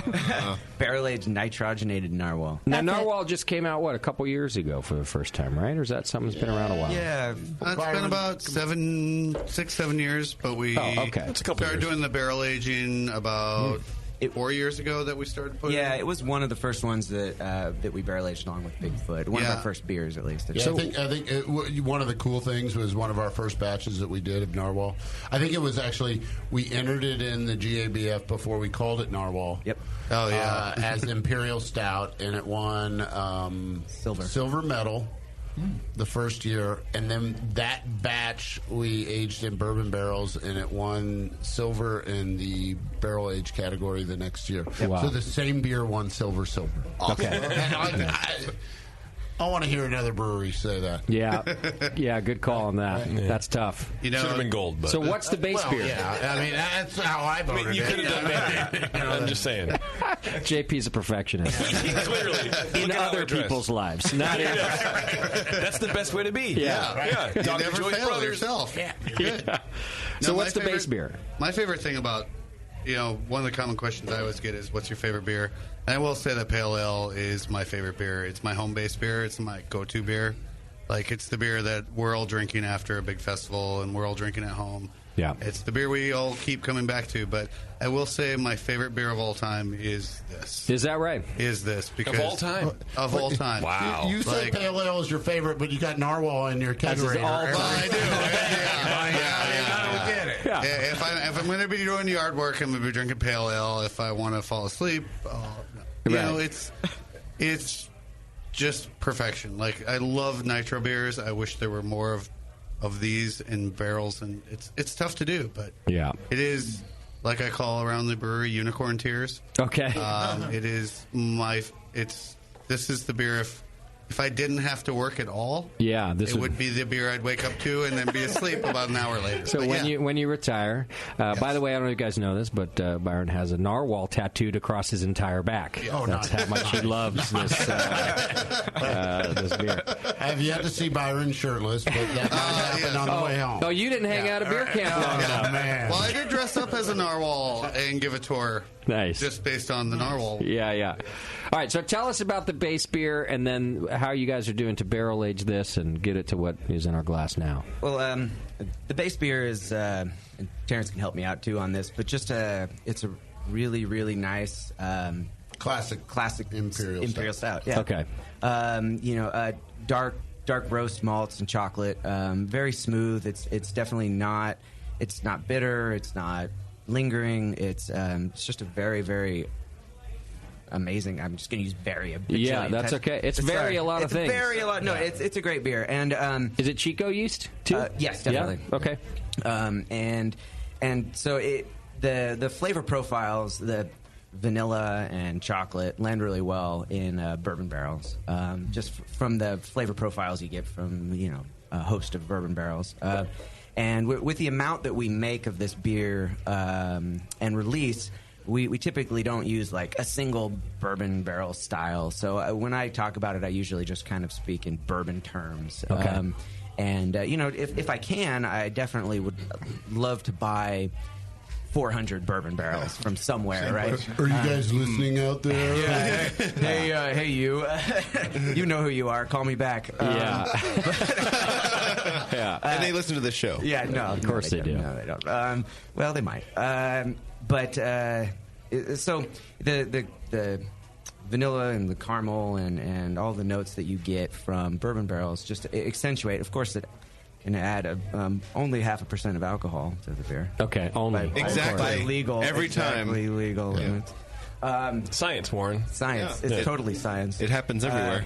And the aging, I mean, one of the things that I think is pretty is not well understood or scientifically kind of shown is the oxidative reactions in barrels. I mean, we all know about how they work in spirits and wine, but the study of beer in that sense is minimal. I mean, people have done it and they're working and the research is out there, but this beer definitely gets better with benefits. Definitely. Yeah, it gets better with the micro oxidation and the interaction of the bourbon. I think I always say it like kind of almost smooths out the rough edges of it, right?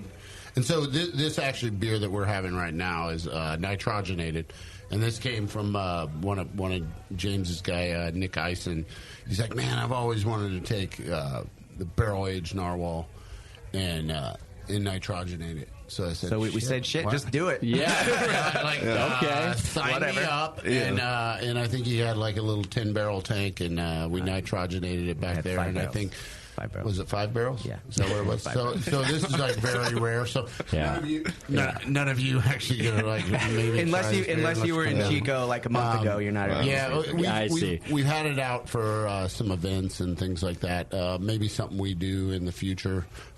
Great beer, but we did 5 barrels. Byron drank like 2. Before we actually filled the kegs with it on day 1. Yeah, right. But it's just a phenomenal. I mean, we already knew like barrel aged narwhal is great, and then you add that silkiness from the nitrogenation of it, and it's. Wait, so we have one of the only kegs here at the Hop Grenade, is what you're saying? Yes. Yeah, I think there was like 20 kegs. Awesome, nice. All right, come to the Hop Grenade this week. You might get some. Yep. How long does it see in the barrels typically? We actually did a kind of. Well, I'm not going to say extensive testing, but we did some testing where when we first started up the barrel program, Narwhal was our base beer that we wanted to kind of to get right and have something we could put out year over year and just be good. And so we put it in barrels and we tasted it every month. And we kept samples, and we kind of thought, okay, well, let's see 6, 8, and 10, what we like the most, and so out of that, everybody that was part of the pro tasting of that, I was in there. Terrence hated it. Yeah, you guys didn't even tell him about it. On a daily basis. I want to know how it is. 6 months and 3 days later. So. Short answer, 8 months is what we typically shoot for with this, because that's where we found kind of is the sweet spot. Now, with that being said, I mean, we've forgotten about beer in a barrel, and pulled it at a year and a half or a year. How does that happen? How do you just forget about it? They're using it for an end table or something. Yeah, right. Yeah. Hey, there's beer in here. So, and as I'm trying to keep a stock of it as well in my barrel room right now. So we can have kind of a rotational aging program and maybe not necessarily have just a set vintage, but be able to blend years together. Right. We've been going long enough that I think we built that room 3-4 years ago now. Yeah, it's been a while. Four. My ultimate goal, I guess the goal of, and my guys too, would be Bigfoot and Narwhal to have vintages that we can blend as a barrel age. So it's not maybe necessarily a year, but we can change it. Sure. And that's smart, not only because we would get to taste a great blend that way, but you get to correct anything that you don't really like, any sharp edges or something, right? Yeah. Okay. And I mean, who knows? Maybe we just want to release a 5-year-old Narwhal at one point in time, which we're going to do with Bigfoot pretty soon. Nice. Okay. Oh, we are? Yeah. Uh-oh. Terrence said I couldn't say anything, but that was my one. Now, we got to go to your barrel room when we did beer camp. It must have just opened because that was a couple years ago. Maybe it had been open for a couple years. And I'm telling you, those two guys who showed us around the barrel room, Nick and Jeff, Jeff and Nick, they have the best job in the world. First of all, it's located just off the, it's not on the compound. I feel like nobody ever bothers them. I feel like people forget about them. Never mind forget about the barrel. Terrence bothers them. People forget. I bother them, and they get mad at me. That I show up. Like, get out of here. It was quiet. Wait a minute. I was just sitting here, trimming my toenails, and you showed up. We went to this place. It was so peaceful and nice, and it's just these two guys, and they gave us this great tour. And all I'm thinking is, these guys got it made over here. Hey, make sure you taste barrel 50 through 100 today. Yeah. And to walk in I wish my office smelled like bourbon when I walked in. It may at the end of the day, but definitely doesn't. It's just this magical place where that's what I love about the barrel room is you walk in and it just has that same smell of a distillery, and it's all these different projects really hard. going. Yes, and well, the nitro does something for this beer. We might have a couple fooders there too. I think so. So I don't like a lot of very big beers, and I do like some. I like blends like you're talking about, where you're able to do multiple years. Those are the big beers I tend to like. Yeah.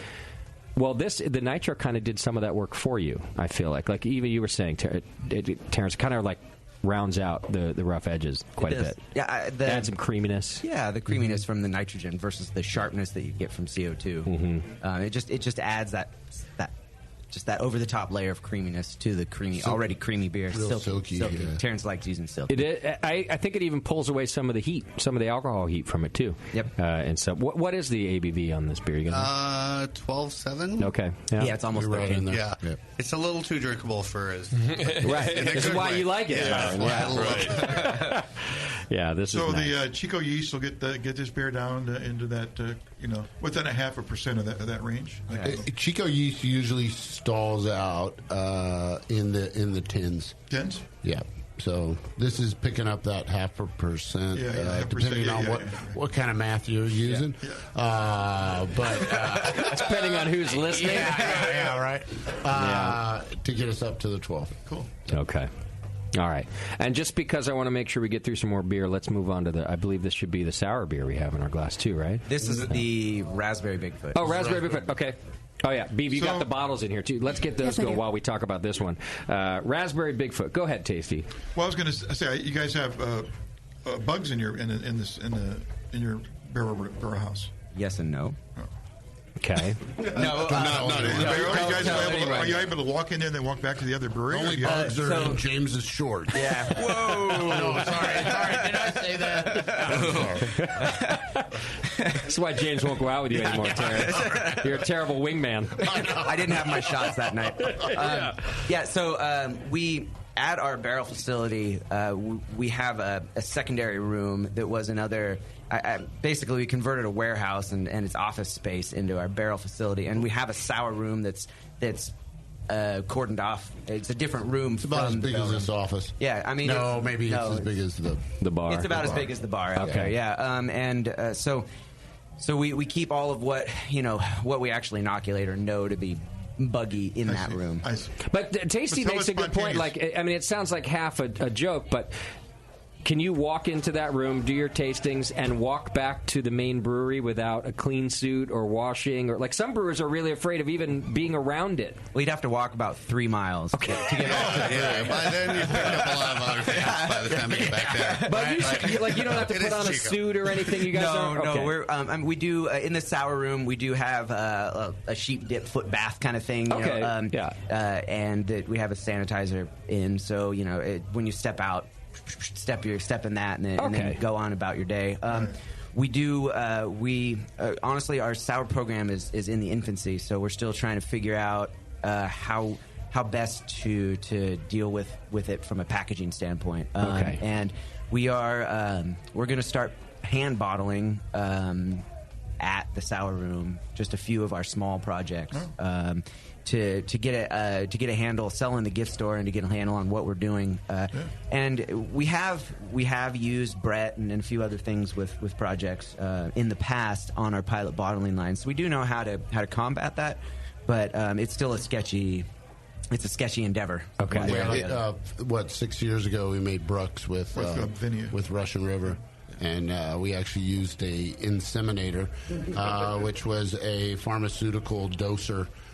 So it'd give a shot of Brettanomyces in every single before the cap went right in. before the crown, or before the cork went in. You guys had a separate hard piping installed with ultra when you guys started doing ultra base large scale, right? In order to keep a separate sour line through the entire production pipeline, right? You grab that. Yes, the lacto and actually pretty much everything that comes through the barrel aging too actually goes through separate pipe works, completely isolated from the rest of the brewery, just so those little bugs don't get out. Yeah, they actually they took the cellar where we do all of the lacto fermentations. It's actually locked out. So I can't get in there anymore.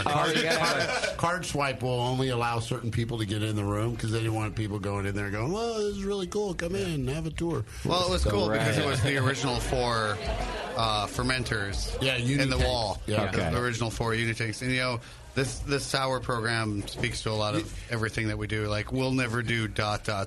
When I started there, we're never going to do Belgian beers. Before that was we'll never do 12 packs with Terrence. Yeah, right. And we'll never put fruit in our beer. Yeah, we'll never put fruit in beer. We're never going to do this, and we'll never do sour beer. Yeah, right. We'll do hazy beer, please. I love that you guys own that, though. I'm a never say never guy, and other breweries who have said never won't admit that they said never. No, and it's part of my whole thing because when you go into the sour room, you can. You get in the barrel room, that conference table that we were all sitting at that one day. Yeah. If you take your arm and go down the light switches, it shuts off the lights in the conference room and turns on the lights in the sour room. It's like, we're never going to do sour beer, and then I just go blam. Yeah, lights on. Bang.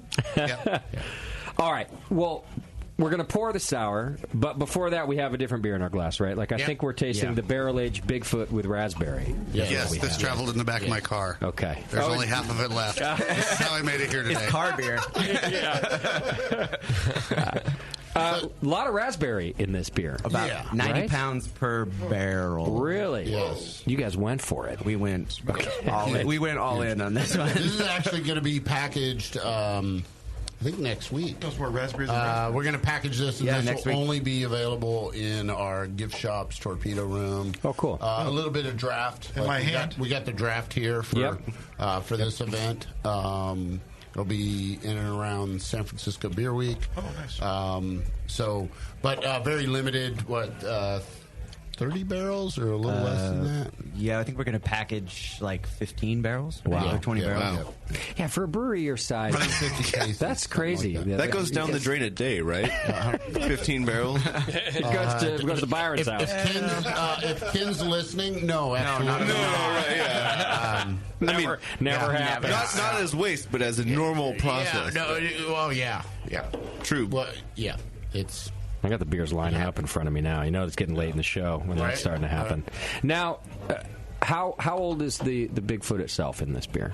So this Bigfoot was about, I want to say, year and 3 months, somewhere around there. All right. Because as every beer fan knows, Bigfoot's one of these great beers that you should collect and keep around. And for me, it's always hard to drink right when it's fresh. Get it a little older, then I start to like it. To me, Bigfoot's almost like a triple IPA right when it comes off the line, to my palate anyway. You can keep it around a little bit, it gets better and better. This one, not only with a little year and a half of age on it, but then some of that triple IPA bitterness is obviously rounded out with the fruit. Yeah. Gone. Yep. It's gone. Yeah. It's more than rounded out. Right? And that's what you were going for. Yeah, that fruitiness, I think, really helps out with it. Because I honestly... Terrence, we'll just say it. Terrence James and doesn't I like barrel-aged Bigfoot. We go back and forth on it. No, because I just feel like it has that little... For me, Bigfoot is a little too aggressively bittered. Yeah. For barrel aging. Oh, and I see. that's why I like Narwhal. It's a lower IBU. It melds with that barrel aging a little bit better. Where I think there's that sharpness to Bigfoot, and honestly, like Bigfoot for me. When we're releasing it, I'm obviously tasting it in sensory, but I find that in about 6 to 12 months is when it hits its wheelhouse because it's lost a little bit of the bitterness. Yeah, and it's got a slight bit of age on it that actually helps it a little bit. You're talking about regular Bigfoot? Regular Bigfoot. Okay. And then when we get it into a barrel, it can sometimes, if it's fresh Bigfoot going into a barrel, like a year later, it combats with that bourbon barrel character that I really like, that kind of smooths out a beer somewhat, and then you got that sharp bitterness. That's where and that's why I think the sweetness of the raspberry like really plays off. Yeah, and masks that bitterness. I think you're right. So if you have barrel aged Bigfoot at your house, you're holding it until you drink it. Yeah, I always tell, like, people ask us like, how long should we age this? And I always tell them, buy 2 to 5 cases. Okay. Right? Yeah. And put them in your cellar. Like, I mean, if you want to buy 10, just buy 10 cases. That's cool. That's okay, too, yeah. But, no, literally, like I think if you're really into aging beer, like, I think Bigfoot is a beautiful beer to age and to really see what age does to a beer. Yeah. It holds up really well. It's not, when it's fresh, it's super hoppy. But it's got the alcohol to kind of combat the oxidative natures that come through aging. So I always tell people, like, buy a 6-pack and, like, just kind of taste it through the year. Or buy a 12, whatever. Depends on how much it's going to taste. Buy at least 6 cases. Yeah. Or if you're like me, like 3 or 4 cases a year, which is why my wife can't get into the basement anymore. Well, it was Bevo's husband, he's really only ever done 2 smart things in his life. One of them was to marry Bevo. Absolutely. The second one, and he taught me this, was to start aging Bigfoot. Early on in the Brewing Network, he was my roommate, and he would keep Bigfoot in his closet for the same reason. And I didn't like the beer at all at that time because I never knew about aging it. Yeah, I would drink it, and anyhow, he was the one, he always had a flight ready, right? Like 4 years worth of it, right? And he was right, man. So a little bit of a story here. Like, back in the day, whenever I first started working there, was I tell stories. You figure this out, yeah? Okay, so it's a story about a story. I know, right? So stories were invented. No, Bigfoot back in the day. When I first started working there, so it wasn't until like 90, I think it was 99, we started. I believe it's 1994 because we still have one. No, but that wasn't on purpose. Those were like left behind. Oh, that was like our. Because what we would do is we never wanted like old beer in our warehouse, so we would dump it, right? Okay. So at the end of the year, because we would carry Bigfoot, throughout. The tap room in the entire year until the next batch came out. Okay, and then we'd dump all the rest. It's too old. We'd dump all the beer, right? Sure. And then we found out, like, people were like, "Whoa, they're aging this stuff? Are you serious?" Yeah. And so literally, like, one of our very first barrel aged beers was barrel aged Bigfoot, and we put it in kegs. And Dressler and I went to the Master Brewers Conference or something, and we came back to the brewery, and our warehouse manager, he was so proud of himself. He's like, "Hey, you guys were gone, and I realized that barrel-aged Bigfoot was 200 days old, so I dumped it all." All 100 kegs that were out in the warehouse. And they're like, "What? You gotta be kidding me!" Yeah. And so then we kind of, anything that's barrel aged, we hold on to it to implement. Yeah. Right? Now. But if anyone's out there listening, right now is a beautiful time because Bigfoot just came out. So regular Bigfoot, not this barrel aged Bigfoot, but regular Bigfoot just came out in all of our gift shops. So Berkeley, Torpedo Room. It's 35 years down, dude. 35 years of Bigfoot. Really? Right. Yeah, this is like the 35th anniversary of Bigfoot. Wow. Good call. Yeah. We don't have the first one, though, available. No. But you can get a 6-pack of... 2017, 16, yeah, 15, the last 14, 6 13. years we're selling verticals in the gift shop. Wow. 12. Yeah. And like properly aged verticals, which are pretty rare. That's super cool. I grabbed one of those when we were at beer camp, and I did it for our Christmas party. Oh, nice. Sat there and did a vertical. Berkeley, good, Chico, man. and Mills River. You can go get a vertical 6-pack for at least 35 the next years month. of that. See, that's cool too because you guys kept it all properly aged, like you said. Yeah. Like Sam just moved it from closet to closet, or It whatever wasn't sitting on a bookshelf we in were living at. like in the sunlight somewhere or anything like that. And it had his dirty underwear. That was insulation, Terrence. He moved it from closet to closet until he got real drunk one night and ran out of alcohol. And then pops him open. Like I said, he only did 2 smart things. And his warm beer's pretty good. Yeah. He saved the beer. How he treated it and drank it. It's dusty as he blew it off like some sort of artifact in Indiana Jones. Yeah. He's nice. He's nice, but this is his own wife's defense of it. But he's nice. Nice guy. No, that Bigfoot, like 35 years later, you think about it, like when 9 out of 10 people didn't like pale ale back in the day. Yeah. Like Ken said, I don't care what those other 90% think. I'm going to make a beer with twice as much alcohol and 3 times as much bitterness. And here's your Bigfoot. For the 1%. Yeah. For all of us. And right. I will admit, whether or not it's a good thing or a bad thing, Bigfoot's the beer that changed my life. Yeah, like Bigfoot's the beer that I first had and was like, oh my God, what the hell is this? Right. So I people told say- you that Ken's intelligent. The 1% thing seems to be working for America and for beer in general. Right. So he was forward thinking. Well ahead of the curve on that one. was. Yeah, right. But now we have cloudy IPA. Yeah. It happens. But I will tell you, like Bigfoot, a lot of people say that was kind of the in for double IPAs, triple IPAs back in the day. Because in essence, it's a barley wine, but it is, too much caramel malt to be called an IPA in today's day and age. But back then, the hoppiness of, people were making barley wines. Yeah, they were really malty. Foghorn, right? It's more of a British style. Yeah. He made the first American style barley wine.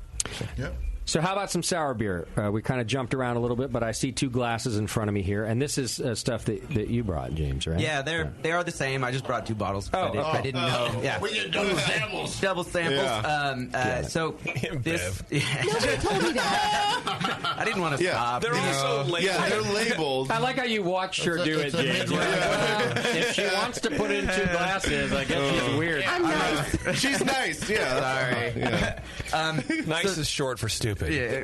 We'll evaluate the bottle. 2 letters short, actually. My back is turned to her, so I can't. Yeah, you're better off.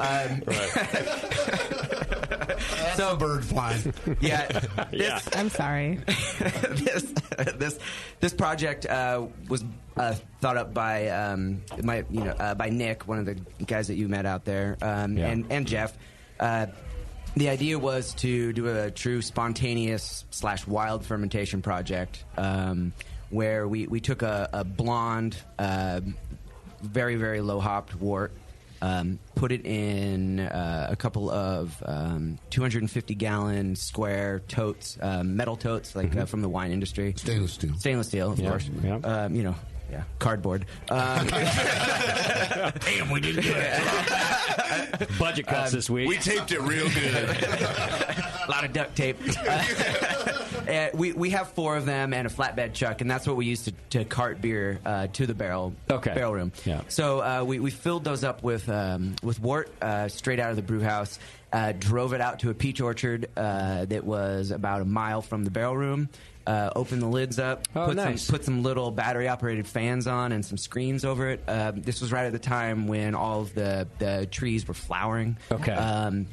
And left it overnight. Definitely had some screens so we didn't get any of the bees in there. Sure. And in the morning, we're all about the bees. We're all about the bees. We didn't kill any bees. Let them attract, but go away. This fans is smart thinking. I've heard a lot about open inoculation like that, but you guys are really trying to draw it in. Well, yeah, I mean the diameter, to surface area ratio was such that it wasn't like a cool ship that was 6 inches deep. I mean they're kind of. Then you'll get a more of a consistent inoculation. Correct. Yeah. If next time you go, it's really windy. Well, you're blowing wind both times. Correct. And I mean, we didn't know what the shit we were doing. You were just going for it. Yeah. I mean, we'll just throw it out. We just said fuck it and went for it. And so brought it back to the sour room. First F-bomb. Boom. Sorry. I think he said one earlier. I dropped it before you guys got on. So, if Ken says anything, it's my fault. Good. Brought it back to the sour room, pumped it into one of our little 10-barrel tanks we have, and let it do its thing. How did it do? Did it kick off pretty well? Or? Yeah, it was kind of slow, and then when we topped it after about 2 months, some fresh beer with fresh wort, it took off, and this is what it turned into. You still have that. Correct. Right? We do. I thought I tasted it last week. So we have this. We have a couple of 30 hectoliter fooders, and we inoculated one with this culture. Okay. And we're going to try to kind of get that going in there. And then, so that was in 2016. Wait, just real quick. So no pure Saccharomyces in this beer whatsoever. All I know is that our micro lab has found 2 wild yeasts and 2. Lactobacillus strains were what they were able to culture, but God knows what's in there. All right. And I haven't really wanted to invest a lot of money in sending it out to getting it characterized or anything. So this was part of our Alpha Hop correct. series. So this beer right here was released. part of our small Alpha Hop series. And this is kind of the 2016 vintage, and we did it again in 2017, and we put it out in our estate peach orchard, and that's going now. And so this is something that we're trying to grow. But this beer is surprisingly clean, for lack of a better term, for a sour beer. Yep. To be 100% spontaneous fermentation like that. We've had some of those beers in here before, and it can. I guess it depends on where you are. It can work or it can not work. This has. I'm glad you guys mentioned like bees and stuff. It has like a sweet honey characteristic, but not a lot of. Sometimes it can get really muddy when it's just spontaneous. Yeah. Maybe you get 10 different wild yeast in there. I don't know what. So it sounds like you guys only found a couple. You got lucky. I don't know. We got extremely lucky. Yeah. That's why I love showing this beer off. And it's we doubled down and did it again the next year, and we got even luckier. Wow! Because this year it tastes. It's crazy peach. If we do it next year, it'll be 001. Yeah. If we do it next year, I'm going to go play. Wow, we got pale ale. Yeah, amazing. Holy Lord. No matter what we do, we get pale ale. Yeah. What temperature were you holding this at? In the sour room? For fermentation. So we keep our sour room at 72 degrees. Yeah, 72. Okay.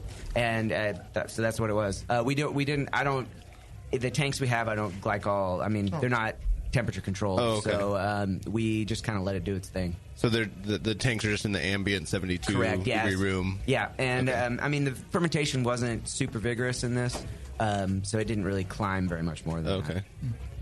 Well, it dried out.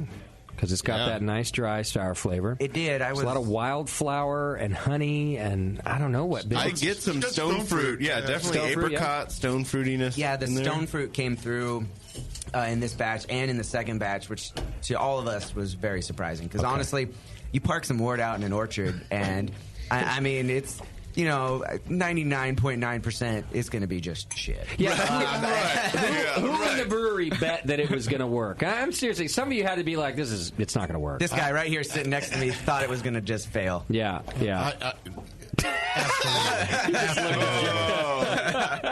love this beer. It's good. It came out great. Right? 4 totes you took out there, you said? 4? So 2 totes. 2 totes? Yeah, 2 totes. So it was 500 gallons. Okay. Nice. And did you use one of those like 70s square fans that sits just right on top of the manhole? Smaller version. That's how we would do it. And that in half the duct tape is just holding them. Nothing like a good electrical fire. In the orchard. Yeah, exactly. No, burn it up. When you're in the orchard, I live out by where they bring out bee boxes and.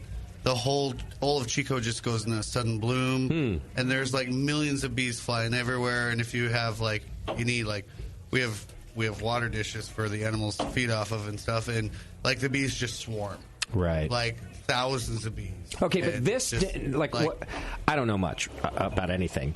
But that, to me, it maybe stacked the deck in your favor, because what you're saying is literally the amount of bees, the amount of pollen, all coming from the same places, might have really set you up for success. All coming from one same plant. Instead of it just being a random... Instead of just opening up the windows and letting whatever flies in, flies in. Yeah, you picked the right time to do it, and so it maybe now it makes a little more sense that it was... well, when you make it sound like we actually thought about it. Sure. No.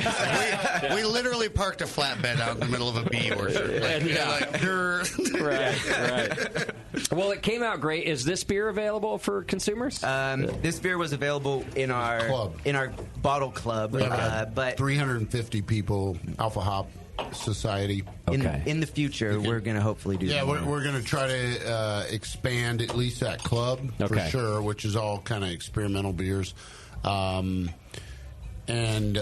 we are looking at, I don't know, maybe 2019 of doing probably it would be limited just for sheer amount of space to do a sour beer, but I can do about 200 barrels in my sour room. Okay, so that'll be but with the amount of fans Sierra has, this is a limited club because you couldn't possibly. Yeah, everyone listening, bombard our get ready. Just do it. Well, get on that Sierra email list, and maybe you'll get a little notice when sign-ups happen. Yeah. We're just going to call Byron. Right. That's perfect.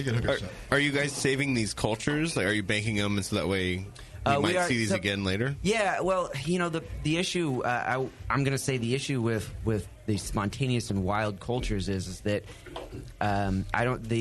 what you have growing at certain points in time in a fermentation are gonna flourish and die off, and so you don't know exactly, like picking a point at one spot in the fermentation versus a different spot, say at the end of fermentation, the cultures are going to be different, and so we've the only way we can really preserve this is to just keep it going. Yeah. And that's kind of what we're trying to shoot for now, but with putting it in the 30 hectoliter fooder. And that will allow us to hope, to make more. Sure. Basically. Okay. You just learn how it operates too. Yeah, exactly. And we have seen, with this culture over the 2 years now, definitely most of our friends with lactic cultures have seen or wild cultures, it will speed up as it goes as you continue to kind of generationally top it up, and it just hits its stride. So. And maybe mutate too, right? Like definitely. That's another thing. God knows what's going to happen. Yeah. That's kind of. Honestly, that's the fun part about it because we really don't know, and it just kind of keeps surprising us. Well, that's exciting for your first sour beer, also being spontaneous, 100% spontaneous. Yep. Well done. I think that came out great. Thanks. Thank you. All right, so JP brought us a couple of Bigfoots that he's... Did you hold on to these, or you went down to the torpedo room and grabbed these? No, neither. Actually, these were gifts from Sully for my birthday. Oh, cool. So these came from Sean Sullivan's personal... his cellar, supposedly. So you know Sully from the 21st Amendment? Yeah. Okay. And so the first one that I poured was 1994 Bigfoot. Okay. And the second one is 1997 Bigfoot. Ooh, so I thought it'd be fun since you guys are coming on. I thought it'd be cool. Yeah. So 94, I didn't brew this one. Right. Is 97 yours, Terrence? No, 97 I was brewing, yes, at that time. So don't drink it. 94 tastes great. Yeah, right. 94 smells. Hey, as we always say, a little bit of the brewer in every batch. As it should be. Yeah. So 94, I haven't tasted it yet, but 94 smells like I like Bigfoot. And barley wine in general. Like it just has that little bit of basement caramel sweetness, like the toffee, all of those things that I start to like. Like I said, I haven't even tasted it yet, but the aroma is just how I like Bigfoot. I gave myself the dregs, and it looks like a New England style barley wine. Yeah. Yeah. Just trademark that. The original New England style IPA. The crown. You want to see that? Yeah. The 94. Yeah. Put that up into the camera there. Yeah. Bevo, you got that? Yeah. Bigfoot 94. Have you guys changed the caps at all? The same? We changed them. 97 is the same over here. Yeah. There was something where we actually screwed up. I can't remember what the 1 year is we had this idea where you're going to change the crown. And we said, nah, we're not going to do that. We're not going to change the crown. And then the next year, someone grabbed the wrong file, which was the changed crown. And I can't remember if it was just a silhouette of the foot where it wasn't all blue. It was it was like 2010, 2011, and it was just mirrored. So the way that the foot was facing, a left foot, not a right foot. It was a right foot. Something like that. You know what, though? That's an awesome mistake because you'd have to be a nerd fan to even catch it. The guy called us and thought that he'd won something or because it was a different way, Bigfoot. Oh my God, I got the right hand Bigfoot. And thought he won a bunch of stuff. And it's like, no, actually, we did that. And then we spelled it wrong. And something else. I've heard if you have a right hand but you get free beer. The first year when we came out with a high altitude. High altitude. Yeah. It was a high altitude. Not only did we use the wrong file, but we also spelled it wrong. And one of our literally, I think we had 2 consumers comment. And one of our sales reps was the first one, and he's like, "Did you guys realize you misspelled altitude on this?" So that's the running joke now. High altitude. High altitude. It sounds more intense than high altitude. It's like the upside down plane of Bigfoot, like the stamp of that. Like, oh my God, I have this Bigfoot. And we did one of our very first beer camp releases in a bottle. We spelled pedals as in pedals on a bicycle and not rose pedals. I think you guys need to stop having files that are misspelled. Throw those away. Yeah, right. Yeah. It was back in 2010 before we had back the in 2010 and the internet's correcting us. We're still growing as a company. That's true. For you kids that didn't always have that. Yeah. A zip file diskette. Yes. Right, yeah, all right, got it. It was a thing that went in the computer. So 97 still has some of that bitterness in it. I haven't tried that one yet. And these are twist top bottles too. Oh yeah, which you guys don't do anymore, right? Yeah. We switched to the other. Oh yeah, and I think absorbing caps and all that kind of stuff. In 07 is when we switched to the pry-off, just because of better aging and better travel, less oxidation. Anything before that is twist off.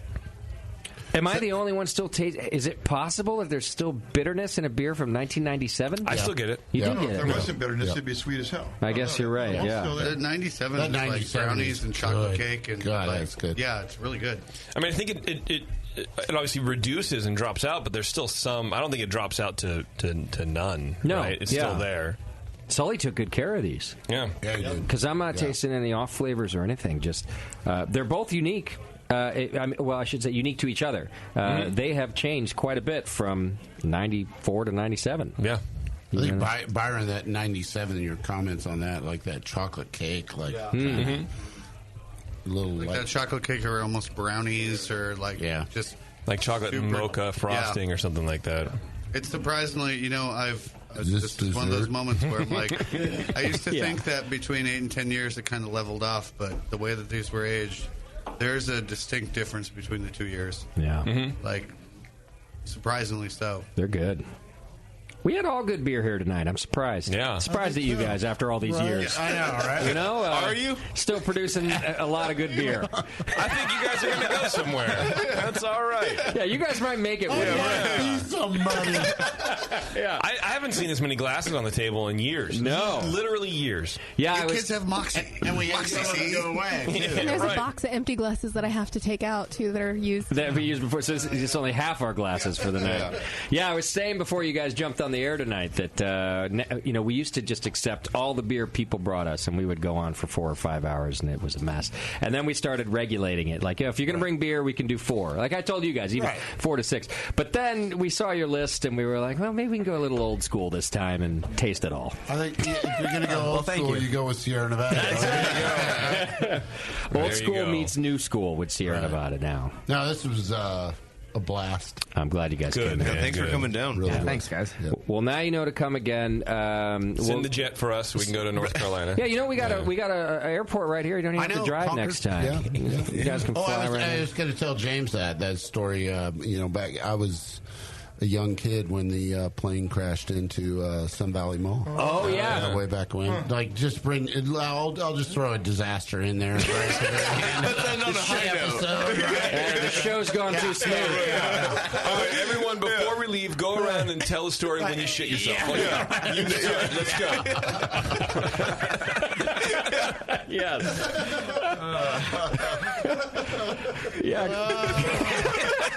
Concord's responsible for a few of those. Yeah, right? Yeah.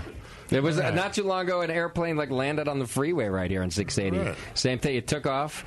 Something went wrong with one engine. Landed right there on 680. It was their Better turn to than the adopt. mall. It's not a bad landing. Better than the mall. They found a merging lane. Yes. Merged onto the...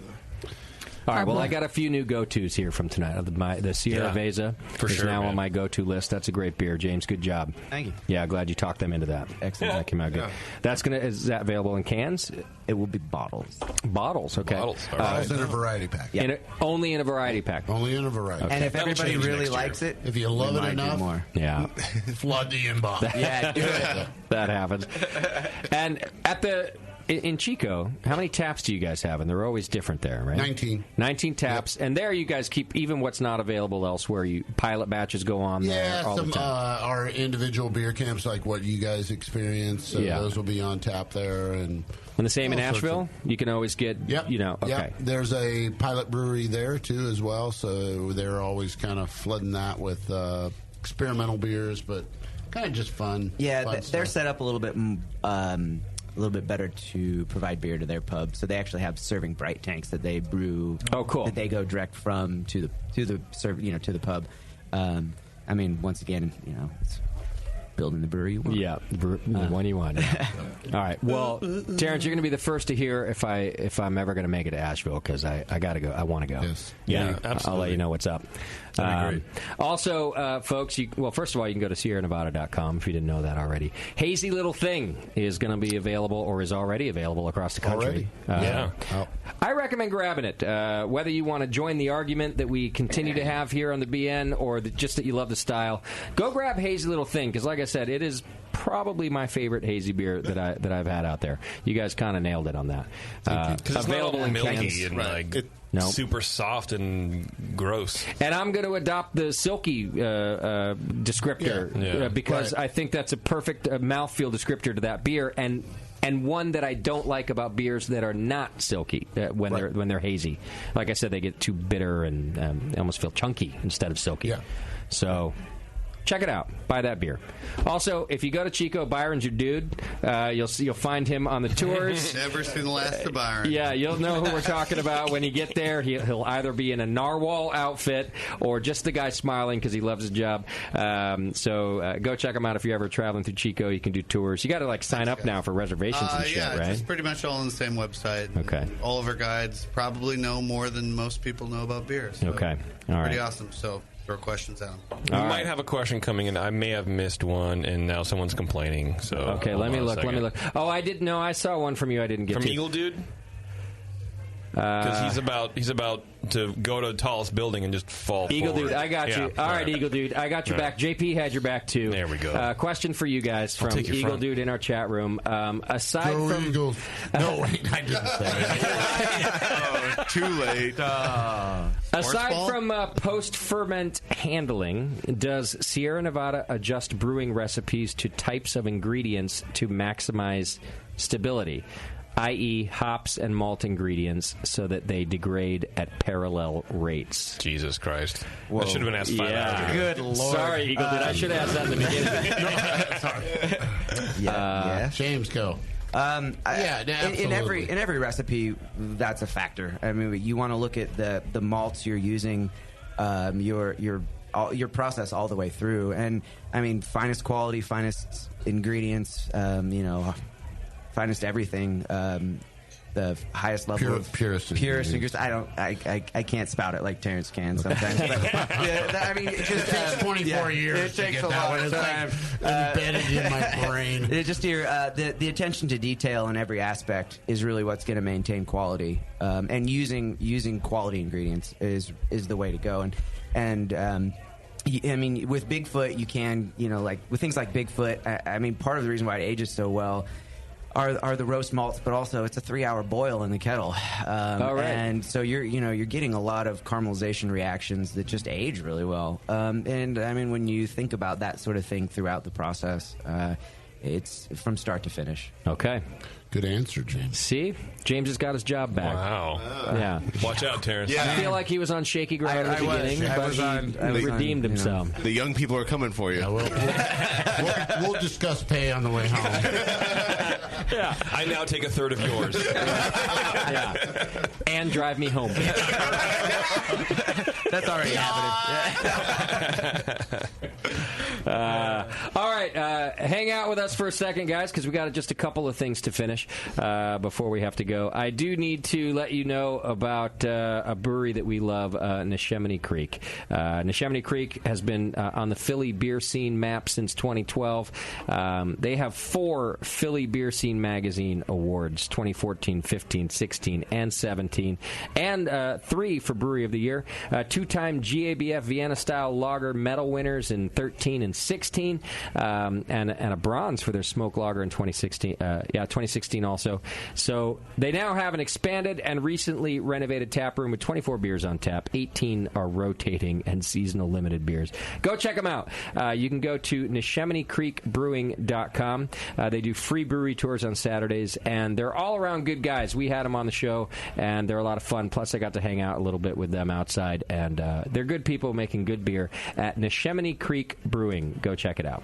Although I did just see that Jeremy posted that they're now doing a hazy IPA, so now you've written them off. Now I've written them off, yeah. But you're keeping Sierra Nevada because of all the other beers. You haven't written them off, or we'll talk later. Okay. It's fine. He's leaving the Johns in the beer now. Yeah. No, hey, Philly, one of the greatest beer drinking cities. It's a cool city. Yeah. All right. Yeah, we like that city. All right. We had a Twitter game today. We did. What was our Twitter game, JP? Is about our friend Charlie? Yeah, what's Charlie P. going to be doing now that he's retired? Yeah, you hear that, Terrence? Charlie Papazian's retiring? I'm Why are you yelling at him? Bevo has her hand up waving. Yes, Beaver? Please move the camera to JP now. Oh. Since he is speaking. You don't need to Terrence, do that. Enough of you. Yeah, just snuggle up with your... Look at them bonding now. I told you you'd bond. We're a bonded pair. You have to adopt the fucking both of us. It happened. Is that good? Okay. That's good. So, Jeff... what is Charlie going to do in his retirement? Engel. Okay. Jeff says he's going to be replacing all of his hop plants with hops resinous cousin. I think Charlie P. is going to start smoking some pot. Took me a minute. Be a pot farmer. It's Colorado. He hasn't been? Yeah. That's Come on. That's a great retirement income. Right. Yeah, it's so passive. Yeah. He's actually going to start knitting Christmas sweaters. With his own hair. David writes in and says he's going to perm Justin's hair for him. Oh. It doesn't need it. Yeah. I thought, well, where's your current hair permer going to go? I don't have... There's... Okay. Ben Northeim says... And I'm the stupid one. Yeah. Okay. Ben Northeim says he definitely won't waste any of it by listening to the session. Oh, okay. Don't listen to our show. Got it? Yeah. True. Full Tilt Brewing says writing the sequel to his best-selling novel titled Relax, Don't Worry, and Double Dry Hop, where he redesigns all of his recipes, but with the words double dry hop. Okay. I don't like that one. And last but not least, Brian Chapin says probably embracing retirement life and getting a Pico brew so he can be lazy like JP. Okay. That sounds logical. That's our most logical one right there. Yeah. I like how he found out Justin's line. Talking about his perm guy. Right. After Lead how many Antonio years? Out of this. Right, yeah. We don't talk about my perm guy. He's a good dude. I just don't know how to explain that it's not a perm. It's a fucking afro, basically. But it's fine. I put it on the list, though. Yeah. All right. So I have 4 on our list. I eliminated one. That's all right. Okay, so he's going to start growing the cousin, basically. Yes. Yeah. He's going to start perming Jay's hair. Yes. Which I feel like is degrading for poor Charlie. You know. Well, you're probably right. One of my favorites, he certainly won't be listening to the session. Right. And he'll get a Pico brew and be lazy like JP. Right. Okay. So those are our 4. Anybody want to nominate something to narrow it down to 2? I think one of the 2 should be the weed. Okay, so growing the cousin. The other one would be the perm. We'll be listening to the session. Those are my 2 votes right there. Yeah. Are we good with those two? I'm down. Okay. Vote for those two. So here's how we do this. You raise your hand when I say you got two choices. He's going to start growing the cousin, or he won't be listening to this damn show. Are these people listening that have to raise their hand? It's us. Yeah. I mean, raise your hands. let me tell you, Terrence, if you can see the people listening, you've done better than me on this program. Whenever you're driving around, you see some idiot raising their hand in their car like 6 months from now. You know they're listening to the podcast. Yeah. So just in this room, if you think that Charlie Papazian will be retiring to grow the cousin, raise your hand right now. Oh, we got a good 3 there. Wow. All of them work for Sierra Nevada. Not to name names. Coincidence? And then he won't be listening to this damn show. Well, that's for sure. Yeah. You lost by 1 vote, Sierra Nevada. It won't be listening to the session. Is our winner Coincidentally, tonight. all people who work on this show. I see what happened. You guys holding us up way too high. You know what I saw there is that we know our product and they know theirs. You went for what the kids are calling irony. Just It's a matter called of expertise. irony. Yeah. Or we hate ourselves and they have fun. Either way. That's true. Self-depreciation. You're one of those What does he self-hating win? podcasts, What aren't does he you? win? I don't know. What does he win? Bevo sends him a shirt or something, A right? shirt or something. Yeah. The You wanna- complete joy of weed Maybe making. some socks. You know, there was some Sierra Nevada swag here I saw Adam bring. Maybe we'll hey, Adam, come in here for a If second. he hasn't given it all You. away, give me some. Is that Adam? Adam, Okay. get in here. Is that Adam? You're wearing your glasses. Sometimes I can't see through the window. There's a lot of glare. I thought it was just some random guy. You're old. I think Adam's It getting happens. buzzed. He's Hey, like, Adam. taking a long time getting here. We just did a giveaway on the show. We always give a BN shirt. Do you have some shit from Sierra that we can throw in the I package? can definitely throw that in. No worries. Okay. Yeah. Like whatever What you are you want. guys looking for? We don't care. Do you guys want belly shirts? What are we talking about? Well, half shirt. A shirt just for your belly? I like yeah, that. if you got belly shirt, maybe a thong. I don't Something know to what. throw up that nice beard maybe a torso I've hat? been working on. Yeah. We'll Yeah, throw some right, goods in right for about here. Whatever you guys are doing. Okay, there you go. So we got some All right. BN swag and some Sierra Nevada swag going to our list. Ben's going to score big. Oh, I want one of those shirts Thank too, you. by the way. You want one of these? Yeah, I want one of them. What size are you? Extra large. First of all, he's so full of shit. Right? It's okay. I can. I'll take care of this for you. Okay. Bevo's going to take care of that for you. Hey, Adam, good job curating the beer list for us tonight. Thank you, guys. Yeah, we had a good time. Yeah, thanks, Adam. We wanted to get something new, something old, everything in between. Yeah, you did all. Plus, you're rocking a new beard. You're getting all full there. A little bit of red, a little bit of gray in there. I wasn't expecting that. Nice flat bill hat. That's a Trying good to be point. like Beardy here. That's a good point. You are kind of looking pretty old now. we need a new fresh face around here. Let's go. Yeah, send in the new guy. Let's go. Yeah. Out with the old, in with the new. In All with the right. brew. Oh, man. All right, one more thing I got to let you know about. Adam and Eve. You can go to adamandeve.com right now. For Valentine's Day, they got a special offer for you. You're going to want to shop there before. You're going to want to pay attention to this. right. You have? Yes. Because why would you go to one of those creepy corner stores anymore? Now Right. you can do it online. Right. Listen to this deal. From the comfort of your own home. But now you can make Valentine's Day one that you'll both never forget. coming up. So here we go. Through Valentine's Day, you're going to get 50% off just about any item by going to adamandeve.com. They have all sorts of stuff. Toys, videos, lingerie, you name it. Wife loves the strap on. They have those are available. We went from 0 to 100 in no time at all. Terrence might be the first one to go. We've gone from 0 to 75. That escalated quickly. 0 to infinity? Is that what just happened? Yeah. There's probably a guy at the brewery called Wife. He's like, no, Terrence, what are you doing to me? And another guy named Strap-On. Well, you can get possibly 50% off that strap-on over there by using coupon code BNARMY. Plus, you're going to get their free romance kit, which is a toy for him. Strap on. A special massager for her, and a little something you'll both enjoy, plus a free DVD to get you in the mood, if you still have a DVD player. Stitches. So you're also going to get free shipping on your entire order. Go to adamandeve.com, use coupon code BNARMY, that's BNARMY, and get a deal on Terrence, basically. Yeah, right. Just tell them I sent you.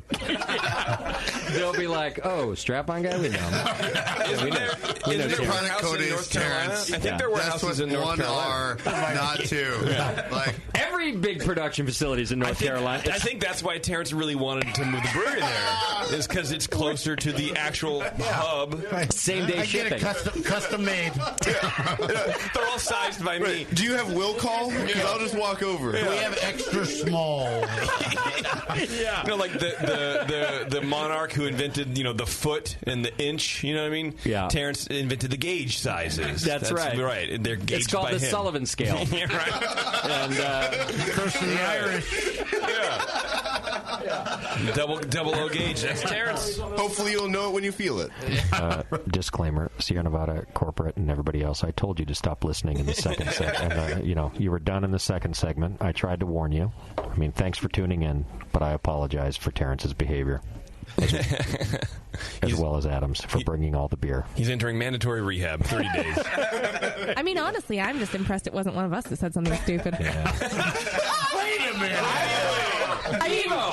That's our guest you're talking about. Yeah. It just happened. We That was the prefer first. Truth. Yeah, we prefer It to call happened. it mature. I apologize. That's what those who aren't millennials call it. We value our elders here at the Brewing Network. That's right. Wait. By the way, I just ordered a strap-on while I was reading for those the ad. who still use that. Yeah. The neural uplink, dude. You're Just wired happened. right in. I am. They've been a sponsor for a long time, so I'm wired right in there. All right, next week on the program, we've got Phillipsburg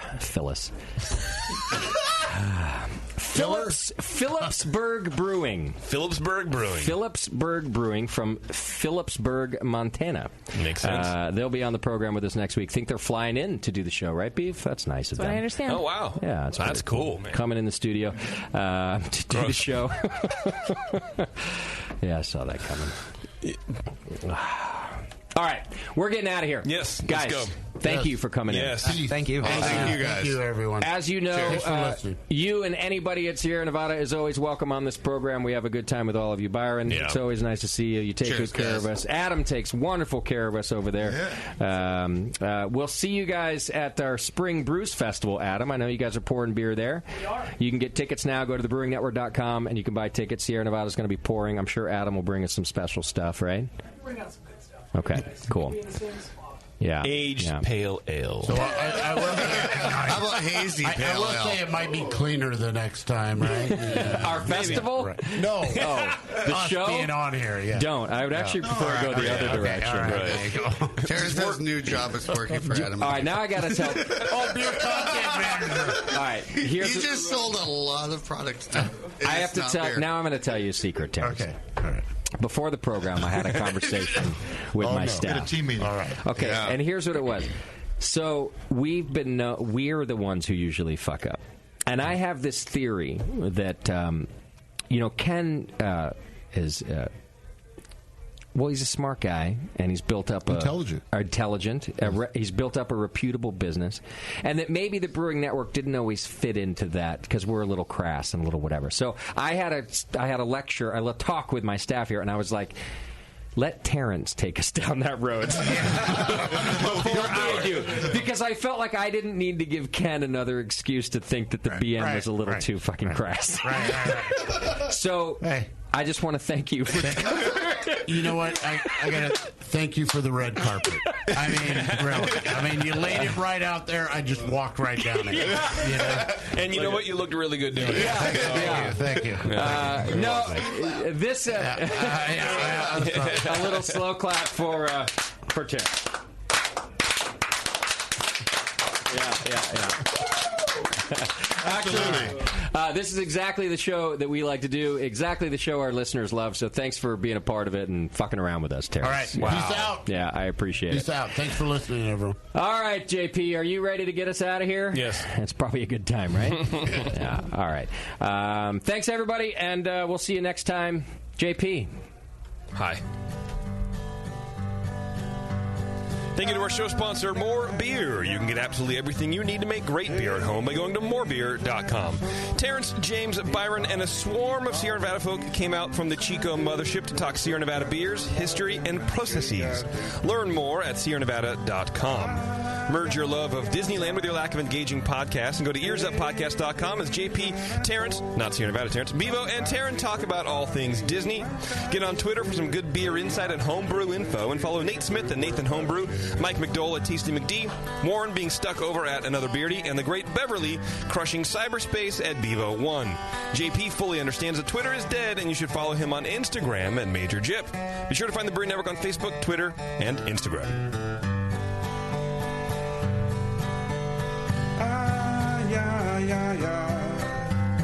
JP's an asshole. Justin's a nice guy and winning the race. JP does great as his cherry.